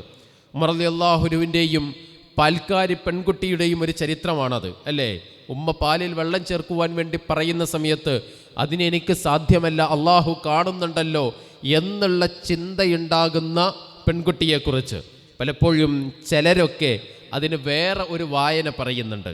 ആ മാതാവ് ആ കുട്ടിയെ പരീക്ഷിക്കുകയായിരുന്നു എന്നുള്ള ഒരു വായന കൂടി ചിലരതിന് നൽകുന്നുണ്ട്. സഹോദരങ്ങളെ, ആ രീതിയിലാണെങ്കിൽ നമ്മളുടെ കുടുംബത്തിനകത്തുള്ള കുട്ടിയെ, അല്ലെങ്കിൽ നമ്മളുടെ കുടുംബത്തിനകത്തുള്ള ആളുകളെ അങ്ങനെയൊരു ഈമാനികമായ പരീക്ഷണത്തിന് ഇട്ടുകൊടുക്കാൻ നമുക്ക് സാധിക്കുമെന്ന് ആലോചിച്ച് നോക്ക്. അതിൽ നമുക്ക് വിജയിക്കാൻ സാധിക്കുമോ? നമ്മുടെ കുട്ടികളോ നമ്മളുടെ ഇണകളോ അങ്ങനെ ഒരു പരീക്ഷണത്തിൽ വിജയിക്കുമോ? അതിന് നമുക്ക് കിട്ടുന്ന ഉത്തരം എന്താണെന്നറിയോ? നമ്മൾ കുടുംബത്തിൽ എത്രത്തോളം ഇസ്ലാമിനെ ഇംപ്ലിമെൻ്റ് ചെയ്യാൻ ശ്രമിച്ചിട്ടുണ്ടോ അതിനനുസരിച്ചായിരിക്കും അതിൻ്റെ ഉത്തരം ലഭിക്കുക. രണ്ടാമത്തത്, ഈ കുടുംബത്തിനോടുള്ള ഒരു ഭയം അതുണ്ടാക്കിയെടുക്കുന്നത് എന്തുകൊണ്ടാണ്? അവിടെയാണ് പുരുഷന്മാർ കൂടുതലും ശ്രദ്ധിക്കേണ്ടത്. പ്രവാചകനെ പോലെയുള്ള ഭർത്താക്കന്മാരാകാൻ ശ്രമിക്കണം. നമ്മളുടെ കുടുംബത്തെ പരിഗണിക്കാതിരിക്കാൻ പലപ്പോഴും നമ്മളുടെ പരാതി എന്താ? നമ്മളുടെ കാരണങ്ങൾ എന്താ? ഒരുപാട് തിരക്കുള്ള മനുഷ്യന്മാരാണ്. ഔദ്യോഗിക തിരക്കുകളുണ്ട്, സംഘടനാ തിരക്കുകളുണ്ട്, പൊതുപ്രവർത്തനങ്ങളിൽ ധാരാളമായി പ്രവർത്തിക്കേണ്ടതുണ്ട്. അതോടൊപ്പം തന്നെ മറ്റു ധാരാളം ഉത്തരവാദിത്തങ്ങളുള്ള ആളുകളാണ്. അതിനിടയിൽ കുടുംബത്തെ സംരക്ഷിക്കാൻ, കുടുംബത്തിൻ്റെ കാര്യം നോക്കാൻ ചിലപ്പോൾ സമയം കിട്ടിയെന്ന് വരില്ല എന്നൊക്കെ ഉള്ളതായിരിക്കും നമ്മളുടെ പരാതി. പ്രവാചകൻ സല്ലല്ലാഹു അലൈഹി വസല്ലമ ഈ തിരക്കുകളിൽ നിന്നൊക്കെ ഒഴിഞ്ഞ മനുഷ്യനായിരുന്നു? അല്ലല്ലോ. അദ്ദേഹത്തിന് ആത്മീയമായ തിരക്കുകളുണ്ടായിരുന്നു, ഭരണപരമായ തിരക്കുകളുണ്ടായിരുന്നു, പൊതുവായിട്ടുള്ള മറ്റു പല തിരക്കുകളുണ്ടായിരുന്നു. പക്ഷേ എല്ലാ ദിവസവും രാവിലെയും വൈകുന്നേരവും തൻ്റെ ഭാര്യമാരുടെ അടുക്കൽ പോയി സലാം ചൊല്ലുവാൻ, അവരുടെ വിശേഷങ്ങൾ ചോദിക്കുവാൻ ഓരോ ദിവസവും ഓരോ ഭാര്യമാരുടെ അടുത്തായിരുന്നിട്ട് കൂടി പ്രവാചകൻ സല്ലല്ലാഹു അലൈഹി വസല്ലമക്ക് യാതൊരു തടസ്സം ഉണ്ടായിരുന്നില്ല. അവരോട് ഏറ്റവും നല്ല രീതിയിൽ പെരുമാറുവാൻ നബി സല്ലല്ലാഹു അലൈഹി വസല്ലമക്ക് ഒരു പ്രയാസം ഉണ്ടായിരുന്നില്ല. അതുകൊണ്ടാണല്ലോ പ്രവാചകൻ സല്ലല്ലാഹു അലൈഹി വസല്ലമ ജനങ്ങളോടായി പറഞ്ഞിട്ടുള്ളത്, നിങ്ങളിൽ നല്ലവനാരാ? നിങ്ങളിൽ നല്ലവൻ നിങ്ങളുടെ സ്ത്രീകളോട് മാന്യമായി പെരുമാറുന്നവനാണ്. എന്നിട്ട് നബി സല്ലല്ലാഹു അലൈഹി വസല്ലമ അതിൽ നിന്ന് മാറിയില്ല. പ്രവാചകൻ സല്ലല്ലാഹു അലൈഹി വസല്ലമ പറഞ്ഞു, ഞാനാണ് നിങ്ങളുടെ ഞാൻ എൻ്റെ ഭാര്യമാരോട് മാന്യമായി പെരുമാറുന്നവനാണ്. പലപ്പോഴും പെൺകുട്ടികളും ആൺകുട്ടികളുമൊക്കെ വിവാഹത്തിൽ നിന്ന് മാറിക്കാളൊരു കാരണം എന്താണെന്നറിയോ? അവർ നേരെ നോക്കുന്നത് ഉമ്മയുടെയും ഉപ്പയുടെയും വൈവാഹിക ജീവിതത്തിലേക്കാണ്. അവിടെ നോക്കുന്ന സമയത്ത് അസ്വാരസ്യങ്ങളാണ് ഉണ്ടാകുന്നത്. അവിടെ നോക്കുന്ന സമയത്ത് പല ദിവസങ്ങളിലും അവർ ഇരുവരും മുഖം വീർപ്പിച്ചുകൊണ്ടാണ് ഉണ്ടാകുന്നത്. പലപ്പോഴും പല കുടുംബങ്ങളിലും അത്തരത്തിലുള്ള പ്രയാസങ്ങൾ കണ്ടുകൊണ്ട് ഇങ്ങനെയാണെങ്കിൽ ഒരു ദാമ്പത്യ ജീവിതം എനിക്ക് ആവശ്യമില്ല എന്ന് തീരുമാനിക്കുന്നിടത്തേക്ക് ആൺകുട്ടികളും പെൺകുട്ടികളും കടന്നു പോകുന്നുണ്ട്. ഇവിടെയാണ് നമ്മൾ ആലോചിക്കേണ്ടത്, നമ്മളുടെ ദാമ്പത്യ ജീവിതം മാതൃകാപരമാക്കി തീർക്കുവാൻ നമുക്ക് സാധിക്കേണ്ടതുണ്ട്. മറ്റൊരാൾ നോക്കുന്ന സമയത്ത് പ്രശ്നങ്ങളുണ്ടാകും, പ്രതിസന്ധികളുണ്ടാകും, പ്രയാസങ്ങളുണ്ടാകും. ഇതൊക്കെ സഹോദരങ്ങളൊരു കുടുംബത്തിനകത്തുണ്ടാകുന്നതാണ്. പക്ഷേ അത് നമ്മൾക്കിടയിൽ തീർക്കാൻ കഴിയുന്നതാണെങ്കിൽ അത് തീർക്കണം. അത് പുറത്തോട്ട് വരരുത്. അത് കുട്ടികളുടെ മുമ്പിൽ പ്രകടിപ്പിക്കുന്ന സാഹചര്യങ്ങൾ ഉണ്ടാകരുത്. അത് മറ്റൊരു രീതിയിലേക്ക് പോകുന്നൊരവസ്ഥ ഉണ്ടാകരുത്. അതുകൊണ്ടാണ് പ്രവാചകൻ സല്ലല്ലാഹു അലൈഹി വസല്ലമ തൻ്റെ ഭാര്യമാരോട് മാന്യമായി പെരുമാറുന്നത്, അല്ലേ? അവർക്കിടയിൽ ചിലപ്പോഴൊക്കെ സ്നേഹം കൂടിക്കൊണ്ട് നബി സല്ലല്ലാഹു അലൈഹി വസല്ലമ നല്ല നല്ല പേരുകൾ വിളിക്കുന്ന സാഹചര്യം ഉണ്ടാകും. ചില ആളുകൾക്ക്, ചില പിതാക്കന്മാർ, ഉപ്പമാരൊക്കെ കുടുംബത്തിലേക്ക്, വീട്ടിലേക്ക് ഇങ്ങനെ കടന്നു വരുന്ന സമയത്ത് വല്ലാത്തൊരു പേടി ഉണ്ടാകുന്ന പല മക്കളും പറയുന്നതാണ്. വല്ലാത്തൊരു പേടി ഉണ്ടാകും. ഉപ്പ ഇങ്ങനെ കയറി വരുന്ന സമയത്ത് ഇനി എന്താണ് ഈ വീട്ടിൽ സംഭവിക്കാൻ പോകുന്നത് എന്നുള്ളത്. ചില പെൺകുട്ടികൾക്കും ആൺകുട്ടികൾക്കൊക്കെ വീട്ടിലേക്ക് എത്തിച്ചേരുന്നത് അത് വല്ലാത്ത സ്ട്രെസ് ഉണ്ടാക്കുന്ന കാര്യമാണ് എന്നാണ്. കാരണം കുടുംബത്തിനകത്ത് ഇനി എന്താ സംഭവിക്കാൻ പോകുന്നത് എന്നറിയില്ല എന്നുള്ളതാണ്. സഹോദരങ്ങളെ, നമ്മളുടെ കുടുംബത്തെ മനോഹരമായ ഒരു പൂന്തോട്ടം പോലെ നമ്മൾ ഉണ്ടാക്കിയെടുക്കണം. എന്ത് പ്രയാസവുമായി ആ കുടുംബത്തിലേക്ക് കടന്നു വരുന്ന ആളുകൾക്ക് ആ പ്രയാസം അവിടെ അലിഞ്ഞില്ലാതെയാകണം. ഒരാൺകുട്ടിയാകട്ടെ പെൺകുട്ടിയാകട്ടെ, അവരുടെ സ്കൂളുകളിൽ, കോളേജുകളിൽ നടക്കുന്ന കാര്യങ്ങളെല്ലാം ഒരു മറയുമില്ലാതെ വീടിനകത്ത് വന്ന് പറയാൻ പറ്റണം. അതിനകത്ത് നിന്ന് നമ്മൾ ചുഴിഞ്ഞന്വേഷിച്ച് നീ അന്ന് ആ സമയത്ത് അങ്ങനെ ചെയ്തീനല്ലോ എന്ന് പറയുന്ന രീതിയിൽ നിന്ന് നമ്മൾ മാറി നിൽക്കണം. ഒരു റിമോട്ട് പാരൻറ്റിങ്ങിന് നമ്മൾ തയ്യാറാക്കണം. റിമോട്ട് പാരൻറ്റിങ് എന്ന് പറഞ്ഞാൽ വേറൊന്നുമല്ല, അവരെ നമ്മൾ കൺട്രോൾ ചെയ്യുന്നുണ്ട്, പക്ഷേ അതവരറിയുന്നില്ല. അവർ നമ്മൾ കൃത്യമായി കൺട്രോൾ ചെയ്യുന്നുണ്ട്, പക്ഷെ അത് കൺട്രോൾ ചെയ്യുകയാണ് എന്ന് അവർക്ക് മനസ്സിലാകുന്നില്ല. അതിന് മാറേണ്ടത് ആരായിരിക്കും? കുട്ടികളല്ല, അതിന് മാറേണ്ടത് രക്ഷിതാക്കളായിരിക്കും. നേരത്തെ പറഞ്ഞിട്ടുള്ള മൊബൈൽ ഫോണിനുള്ളിൽ ഒരുപാട് സമയം ചെലവഴിക്കുന്നു എന്ന് പറഞ്ഞല്ലോ. ആ ചെലവഴിക്കുന്ന സമയത്തേക്കാൾ അധികമായി വീട്ടിലുള്ള ആളുകളുമായി സംസാരിക്കുന്ന സാഹചര്യത്തിലേക്ക് എത്തിച്ചേരാൻ പറ്റണം. ഈ അടുത്ത കാലത്ത് ഒരു കഥ ചെറുകഥായിട്ട് വന്നിട്ടുള്ള സംഗതിയാണ്. വീട്ടിൽ കരണ്ട് പോയി. ഞാൻ എൻ്റെ ഉപ്പയെ കണ്ടു, ഞാൻ എൻ്റെ ഉമ്മയെ കണ്ടു. മുമ്പത്തേക്കാൾ അധികമായി ഉപ്പയുടെ തല നരച്ചിരിക്കുന്നു, മുമ്പത്തേക്കാൾ അധികമായി ഉമ്മയുടെ തൊലി ചുളിഞ്ഞിരിക്കുന്നു. കാലങ്ങളേറെ കഴിഞ്ഞിട്ടാണ് അവൻ ആ സ്ക്രീനിൽ നിന്ന് തല ഉയർത്തിയിട്ട് ഉപ്പനെ നോക്കുന്നത്. അതിൽ കൂടുതൽ സമയവും അവൻ എത്തിച്ചേരുന്നത് ആ മൊബൈൽ ഫോണിലാണ്. നമ്മൾക്കിടയിലുള്ള സംസാരങ്ങൾ കുറയുന്നു എന്നുള്ളതിനെക്കുറിച്ച് ഒരു കഥ പലപ്പോഴും പറയാറുണ്ടായിരുന്നത്, രാത്രിയിൽ കിടന്നുറങ്ങുന്ന സമയത്ത് ഭാര്യയ്ക്ക് മെസ്സേജ് വരികയാണ്, ഒന്നങ്ങോട്ട് നീങ്ങിക്കിടക്ക്. നോക്കുന്ന സമയത്ത് ഭർത്താവാണ് മെസ്സേജ് അയച്ചിട്ടുള്ളത്, ഒന്നങ്ങോട്ട് നീങ്ങിക്കിടക്ക്. ഭാര്യ തിരിച്ച് മെസ്സേജ് അയച്ചു, ഇപ്പുറത്ത് കുട്ടിയുണ്ട്, അതുകൊണ്ട് നീങ്ങിക്കിടക്കാൻ പറ്റൂല. ഇത്രത്തോളം നമ്മളുടെ ജീവിതത്തെ അത് ബാധിച്ചിട്ടുണ്ട് എന്നാണ് പലരും പറയുന്നത്. അതുകൊണ്ട് മൗനങ്ങൾ ഉണ്ടാക്കുന്ന അതിൽ നിന്ന് നമ്മൾ മാറി നിന്ന് പരസ്പരമൊക്കെ നമ്മുടെ നാട്ടിലൊക്കെ പറയാറുണ്ട്, കച്ചറ ഉണ്ടാക്കാനെങ്കിലും സംസാരിക്കുന്നൊരു സാഹചര്യത്തിലേക്ക് എത്തിച്ചേരണമെന്നാണ്. അല്ലെങ്കിൽ അത് വലിയ അപകടങ്ങളിലേക്ക് എത്തുന്ന സാഹചര്യങ്ങളുണ്ടാകും. അതോടൊപ്പം തന്നെ ഏറ്റവും അവസാനം സൂചിപ്പിക്കാനുള്ളത്, കുടുംബത്തിനകത്ത് ചർച്ചകൾ നടക്കണം. ഇത് നമ്മളുടെയൊക്കെ പല കുട്ടികളും ഒരു SSLC ഒക്കെ കഴിഞ്ഞ് നിൽക്കുന്ന സമയത്ത് അവർ ഏത് കോഴ്സിന് പോകണമെന്നുള്ളത് നമ്മളല്ല തീരുമാനിക്കേണ്ടത്. അത് കുടുംബത്തിനകത്തൊരു ചർച്ച നടക്കണം. ഇസ്മായിൽ അലൈഹിസ്സലാമിനെ അറക്കാൻ വേണ്ടി പോകുന്ന സമയത്ത് ഇബ്രാഹിം നബി അലൈഹിസ്സലാം ഇസ്മായിൽ നബി അലൈഹിസ്സലാമിനോട് അനുവാദം ചോദിക്കുന്നുണ്ട്. എന്താ നിൻ്റെ അഭിപ്രായം എന്ന് ചോദിക്കുന്നുണ്ട്. ഇസ്മായിൽ നബി അലൈഹിസ്സലാം തിരിച്ചു പറയുകയും ചെയ്യുന്നുണ്ട്, അള്ളാഹുവിൻ്റെ കൽപ്പനയാണെങ്കിൽ അത് നടക്കേണ്ടതുണ്ട്. സഹോദരങ്ങളെ, നമ്മളുടെ കുടുംബത്തിനകത്തും നടക്കേണ്ട വളരെ പ്രധാനപ്പെട്ട കാര്യങ്ങളിലൊന്നാണ് ശൂറയുണ്ടായിരിക്കണം എന്നുള്ളത്. കാര്യങ്ങളൊക്കെ നമ്മൾ മാത്രം ചെയ്യുന്ന സാഹചര്യങ്ങളിലേക്ക് പോകരുത്. മറിച്ച് ആ കുടുംബത്തിനുള്ള അകത്തുള്ള എല്ലാവരെയും പരിഗണിച്ചു കൊണ്ടായിരിക്കണം നമ്മളുടെ കാര്യങ്ങളൊക്കെ മുന്നോട്ട് പോകേണ്ടത്. ഇതും വളരെ പ്രാധാന്യത്തോടു കൂടി തന്നെ നമ്മൾ തിരിച്ചറിയേണ്ട കാര്യങ്ങളിൽ ഒന്നാണ്. പറഞ്ഞു വന്നത്, പരലോകബോധമുണ്ടാവുക, പ്രവാചക മാതൃക സ്വീകരിക്കുക, അതോടൊപ്പം തന്നെ വളരെ പ്രധാനപ്പെട്ടതാണ് കുടുംബത്തിനകത്തുള്ള സമത്വം കാത്തു സൂക്ഷിക്കുക. ഞാൻ പറയുമ്പോൾ തെറ്റിദ്ധരിക്കരുത്. സമത്വം എന്ന് പറഞ്ഞാൽ ആൺകുട്ടിയെയും പെൺകുട്ടിയെയും ഒക്കെ നമുക്ക് ഒരേ രീതിയിൽ കാണാൻ സാധിക്കണം. ഞാനൊരു പെൺകുട്ടിയായി പോയല്ലോ എന്നുള്ള ഒരു സങ്കടം ഒരു പെൺകുട്ടിക്ക് ഉണ്ടാകരുത്. ഞാനൊരു ആൺകുട്ടിയാണ്, അതുകൊണ്ട് അവരെക്കാൾ മികച്ചതാണ് എന്നുള്ള ഒരു ബോധം ഉണ്ടാകരുത്. മറിച്ച് പരിശുദ്ധ ഖുർആൻ പറയുന്നത് അർരിജാലു ഖവ്വാമൂന അലന്നിസാ, റിജാലു ഖവ്വാമൂന അലന്നിസാ, കൈകാര്യകർത്താക്കളാണ്, ഉത്തരവാദിത്വം കൂടുതലാണ്. ആ ഉത്തരവാദിത്വം സ്വീകരിക്കുവാൻ ഏറ്റെടുക്കാൻ പറ്റുന്ന രീതിയിലേക്ക് നമ്മളുടെ ആൺകുട്ടികളെ വളർത്തിയെടുക്കണം. നമ്മുടെ പെൺകുട്ടികൾ കോളേജുകളിലേക്കൊക്കെ പോകുന്ന സമയത്ത് നേരിടുന്ന ചോദ്യങ്ങളിലൊന്നും എന്താ അറിയോ? നിൻ്റെ വീട്ടിൽ പണിയെടുക്കുന്നതാരാ? ഉമ്മയാണ്. കാര്യങ്ങളൊക്കെ ചെയ്യുന്ന ആരാണ്? ഉമ്മയാണ്. ഉപ്പയുടെ പണി എന്താണ്? വെറുതെ വന്നിരിക്കലാണ്. ഇതെല്ലാം ഉള്ളൂ ചെയ്യുന്നത്. അതുകൊണ്ട് കുടുംബത്തിൽ ഏറ്റവും കൂടുതൽ പ്രയാസം അനുഭവിക്കുന്ന ആരാ? പെൺകുട്ടികളാണ്. അതുകൊണ്ട് നിങ്ങൾ കല്യാണം കഴിക്കേണ്ടതില്ല, അതുകൊണ്ട് നിങ്ങൾ വിവാഹത്തിലേക്ക് പോകേണ്ടതില്ല. സഹോദരങ്ങളെ, ഇതൊക്കെ നമ്മൾ കുടുംബത്തിനകത്ത് ഉണ്ടാക്കിയെടുക്കേണ്ട സംഗതിയാണ്. അവസാനം സൂചിപ്പിക്കാനുള്ളത്, പലപ്പോഴും കുടുംബത്തിനകത്തുള്ള അനാവശ്യമായ നിയന്ത്രണങ്ങൾ എത്തുന്നത് എവിടെ നിന്നാണെന്ന് ചോദിച്ചാൽ മതപരമായ കാര്യങ്ങളിൽ നിന്നാണ് എന്നാണ് നമ്മൾ മറുപടി പറയാറുള്ളത്. പക്ഷേ പല നിയന്ത്രണങ്ങളും മതത്തിലില്ലാത്ത നിയന്ത്രണങ്ങൾ മതത്തിൻ്റെ പേരിൽ അടിച്ചേൽപ്പിക്കുകയാണ്. അതിനെ നമ്മൾ സൂക്ഷിക്കേണ്ടതുണ്ട്.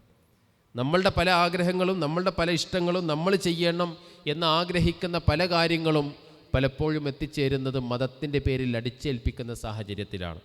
സഹോദരങ്ങളെ, ഈ സോഷ്യൽ മീഡിയ കാലഘട്ടത്തിൽ നമ്മളുടെ കുട്ടികളെ ലക്ഷ്യം വെച്ചുകൊണ്ട് ഏറ്റവും കൂടുതൽ ആളുകൾ ശ്രമിക്കുന്നത് മതത്തിൽ നിന്ന് എങ്ങനെ അകറ്റി നിർത്താൻ ശ്രമിക്കാം ചിന്തയിലൂടെയാണ്. അതിന് നമ്മളൊരു കാരണക്കാരാകുന്ന രീതി ഉണ്ടാകരുത്. അതുകൊണ്ട് തന്നെയും ഏറ്റവും മനോഹരമായ ഒരു കുടുംബ സംവിധാനത്തെ നമ്മൾ ഉണ്ടാക്കിയെടുക്കേണ്ടതുണ്ട്. കുടുംബത്തിനകത്ത് വന്നിട്ട് മാതാവിനോടും പിതാവിനോടുമൊക്കെ ഏറ്റവും നല്ല രീതിയിൽ സംസാരിക്കുവാൻ പറ്റുന്ന സാഹചര്യങ്ങൾ നമ്മളുടെ കുടുംബത്തിനകത്ത് ഉണ്ടാക്കിയെടുക്കേണ്ടതുണ്ട്. അതോടൊപ്പം തന്നെ സന്തോഷകരമായ സാഹചര്യങ്ങളെ നമ്മളുടെ കുടുംബത്തിനകത്ത് ഉണ്ടാക്കിയെടുക്കേണ്ടതുണ്ട്. മനസ്സറിഞ്ഞ് ചിരിക്കുന്നത് നമ്മൾ പരസ്പരം അങ്ങോട്ടും ഇങ്ങോട്ടും സംസാരിക്കുമ്പോഴാണ് എന്ന് പറയുന്ന സാഹചര്യങ്ങൾ ഉണ്ടാകേണ്ടതുണ്ട്. വികലമായ ആശയങ്ങൾ നമ്മളുടെ കുട്ടികളെ വല്ലാതെ സ്വാധീനിക്കുന്ന സാഹചര്യത്തിൽ പരലോകബോധം അവരുടെ മനസ്സിലേക്ക് ഉണ്ടാക്കിയെടുക്കുവാനുള്ള ശ്രമങ്ങളിലേക്ക് നമ്മൾ പോകേണ്ടതുണ്ട്. ഏറ്റവും നല്ല മാതൃകാപരമായ ദാമ്പത്യ ജീവിതം നമ്മളുടെ കുട്ടികൾക്ക് കാണിച്ചു കൊടുക്കേണ്ടതുണ്ട്. ആ രീതിയിൽ എല്ലാ തരത്തിൽ നിന്നും ധാരാളം അറിവുകൾ നമുക്ക് സ്ക്രീനിലൂടെ ലഭിക്കുന്നുണ്ട് എങ്കിലും അനുഭവങ്ങൾ വളരെ കുറവാണ് ലഭിക്കുന്നത്. കുടുംബത്തിൽ നിന്നാണ് അനുഭവങ്ങൾ ലഭിക്കുന്നത്. ആ അനുഭവങ്ങൾ നല്ല അനുഭവങ്ങൾ ഉണ്ടാക്കിയെടുക്കുവാൻ ഉള്ള സാഹചര്യങ്ങൾ കുടുംബത്തിൽ ഒരുക്കി നൽകുക. അതിലൂടെ നാളെ പരലോകത്തിലേക്ക് എത്തിച്ചേരുന്ന സമയത്ത് പരിശുദ്ധ ഖുർആൻ പറഞ്ഞിട്ടുള്ളതുപോലെ അമ്മാമൻ ഊത്തിയ കിതാബഹു ബിയമീനി ഫസൗഫ യുഹാസബു ഹിസാബൻ യസീറ വയൻഖലിബു ഇലാ അഹ്ലിഹി മസ്റൂറ. സ്വന്തം മക്കൾ വലത് കയ്യിൽ ഗ്രന്ഥം ലഭിച്ചിട്ട് ഉമ്മയുടെ ഉപ്പയുടെ അടുക്കിലേക്ക് വന്നിട്ട് പറയാണ്, ഉമ്മ ഉപ്പ എനിക്ക് നിങ്ങളോടൊപ്പം ജീവിച്ചത് കൊണ്ടാണ് എൻ്റെ കർമ്മരേഖ വലത് കയ്യിൽ ലഭിച്ചത് എന്ന് പറയുവാൻ പറ്റുന്ന സാഹചര്യങ്ങൾ നമ്മൾ ഒരുക്കിയെടുക്കേണ്ടതുണ്ട്. അതല്ലാതെ രണ്ടാമത് പറഞ്ഞ മസ്റൂറുണ്ടല്ലോ, അതേതാണ്? ഇന്നഹു കാന ഫി അഹ്ലിഹി മസ്റൂറ. അവരവരുടെ കുടുംബത്തിൽ സന്തോഷവാന്മാരായി ജീവിച്ച ആളുകളായിരുന്നു. യാതൊരു തിരുത്തലുണ്ടായില്ല. അവരുടെ ഇഷ്ടത്തിനനുസരിച്ച് കാര്യങ്ങളൊക്കെ പോയി അവസാനം തിരുത്താൻ പറ്റാത്തൊരവസ്ഥയിലേക്ക് എത്തിച്ചേർന്നു എന്ന് പറയുന്ന സാഹചര്യത്തെ നമ്മൾ ഭയപ്പെടേണ്ടതുണ്ട്. നിരന്തരം പ്രാർത്ഥിച്ചു കൊണ്ടിരിക്കേണ്ടതുണ്ട്. റബ്ബന ഹബലന മിൻ അസ്വാജിന വദുരിയത്തിന ഖുറത്ത അയുനിൻ വജഅൽന ലിൽ മുത്തഖീന ഇമാമ. അല്ലാഹുവേ, ഞങ്ങളുടെ ഇണകളിലും മക്കളിലും നീ ഞങ്ങൾക്ക് കൺകുളിർമ നൽകണമേ എന്നുള്ള പ്രാർത്ഥന നിരന്തരം നമ്മുടെ മനസ്സിനകത്ത് നിന്നും ഉണ്ടാകേണ്ടതുണ്ട്. അല്ലാഹു സുബ്ഹാനഹു വ തആല ആ രീതിയിലുള്ള കുടുംബമായി നമ്മളുടെ കുടുംബത്തെ മാറ്റിത്തരുമാറാകട്ടെ. എല്ലാത്തരം ആശയ വൈകല്യങ്ങളിൽ നിന്നും അല്ലാഹു സുബ്ഹാനഹു വ തആല നമ്മുടെ മക്കളെ, നമ്മളെ, നമ്മളുടെ കുടുംബത്തെ കാത്ത് സംരക്ഷിക്കുമാറാകട്ടെ. വന്നു പോയിട്ടുള്ള ചെറുതും വലുതുമായ തെറ്റുകുറ്റങ്ങൾ അല്ലാഹു അതെല്ലാം വിട്ടുപുറത്ത് മാപ്പാക്കി തരുമാറാകട്ടെ. ഈ ഒരു ഇരുത്തം സ്വാലിഹായ അമലായി റബ്ബ് സുബ്ഹാനഹു വ തആല നമ്മളിൽ നിന്ന് സ്വീകരിക്കുമാറാകട്ടെ. റബ്ബനാ തഖബ്ബൽ മിന്നാ ഇന്നക അൻതസ് സമീഉൽ അലീം വതുബ് അലൈനാ ഇന്നക അൻത തവ്വാബുർ റഹീം. ആമീൻ ആമീൻ ബിറഹ്മതിക യാ അർഹമർ റഹീമീൻ. വസല്ലല്ലാഹു അലാ നബിയ്യിനാ മുഹമ്മദിൻ വഅലാ ആലിഹി വഅസ്ഹാബിഹി അജ്മഈൻ. അസ്സലാമു അലൈക്കും വറഹ്മത്തുള്ളാഹി വബറകാതുഹു.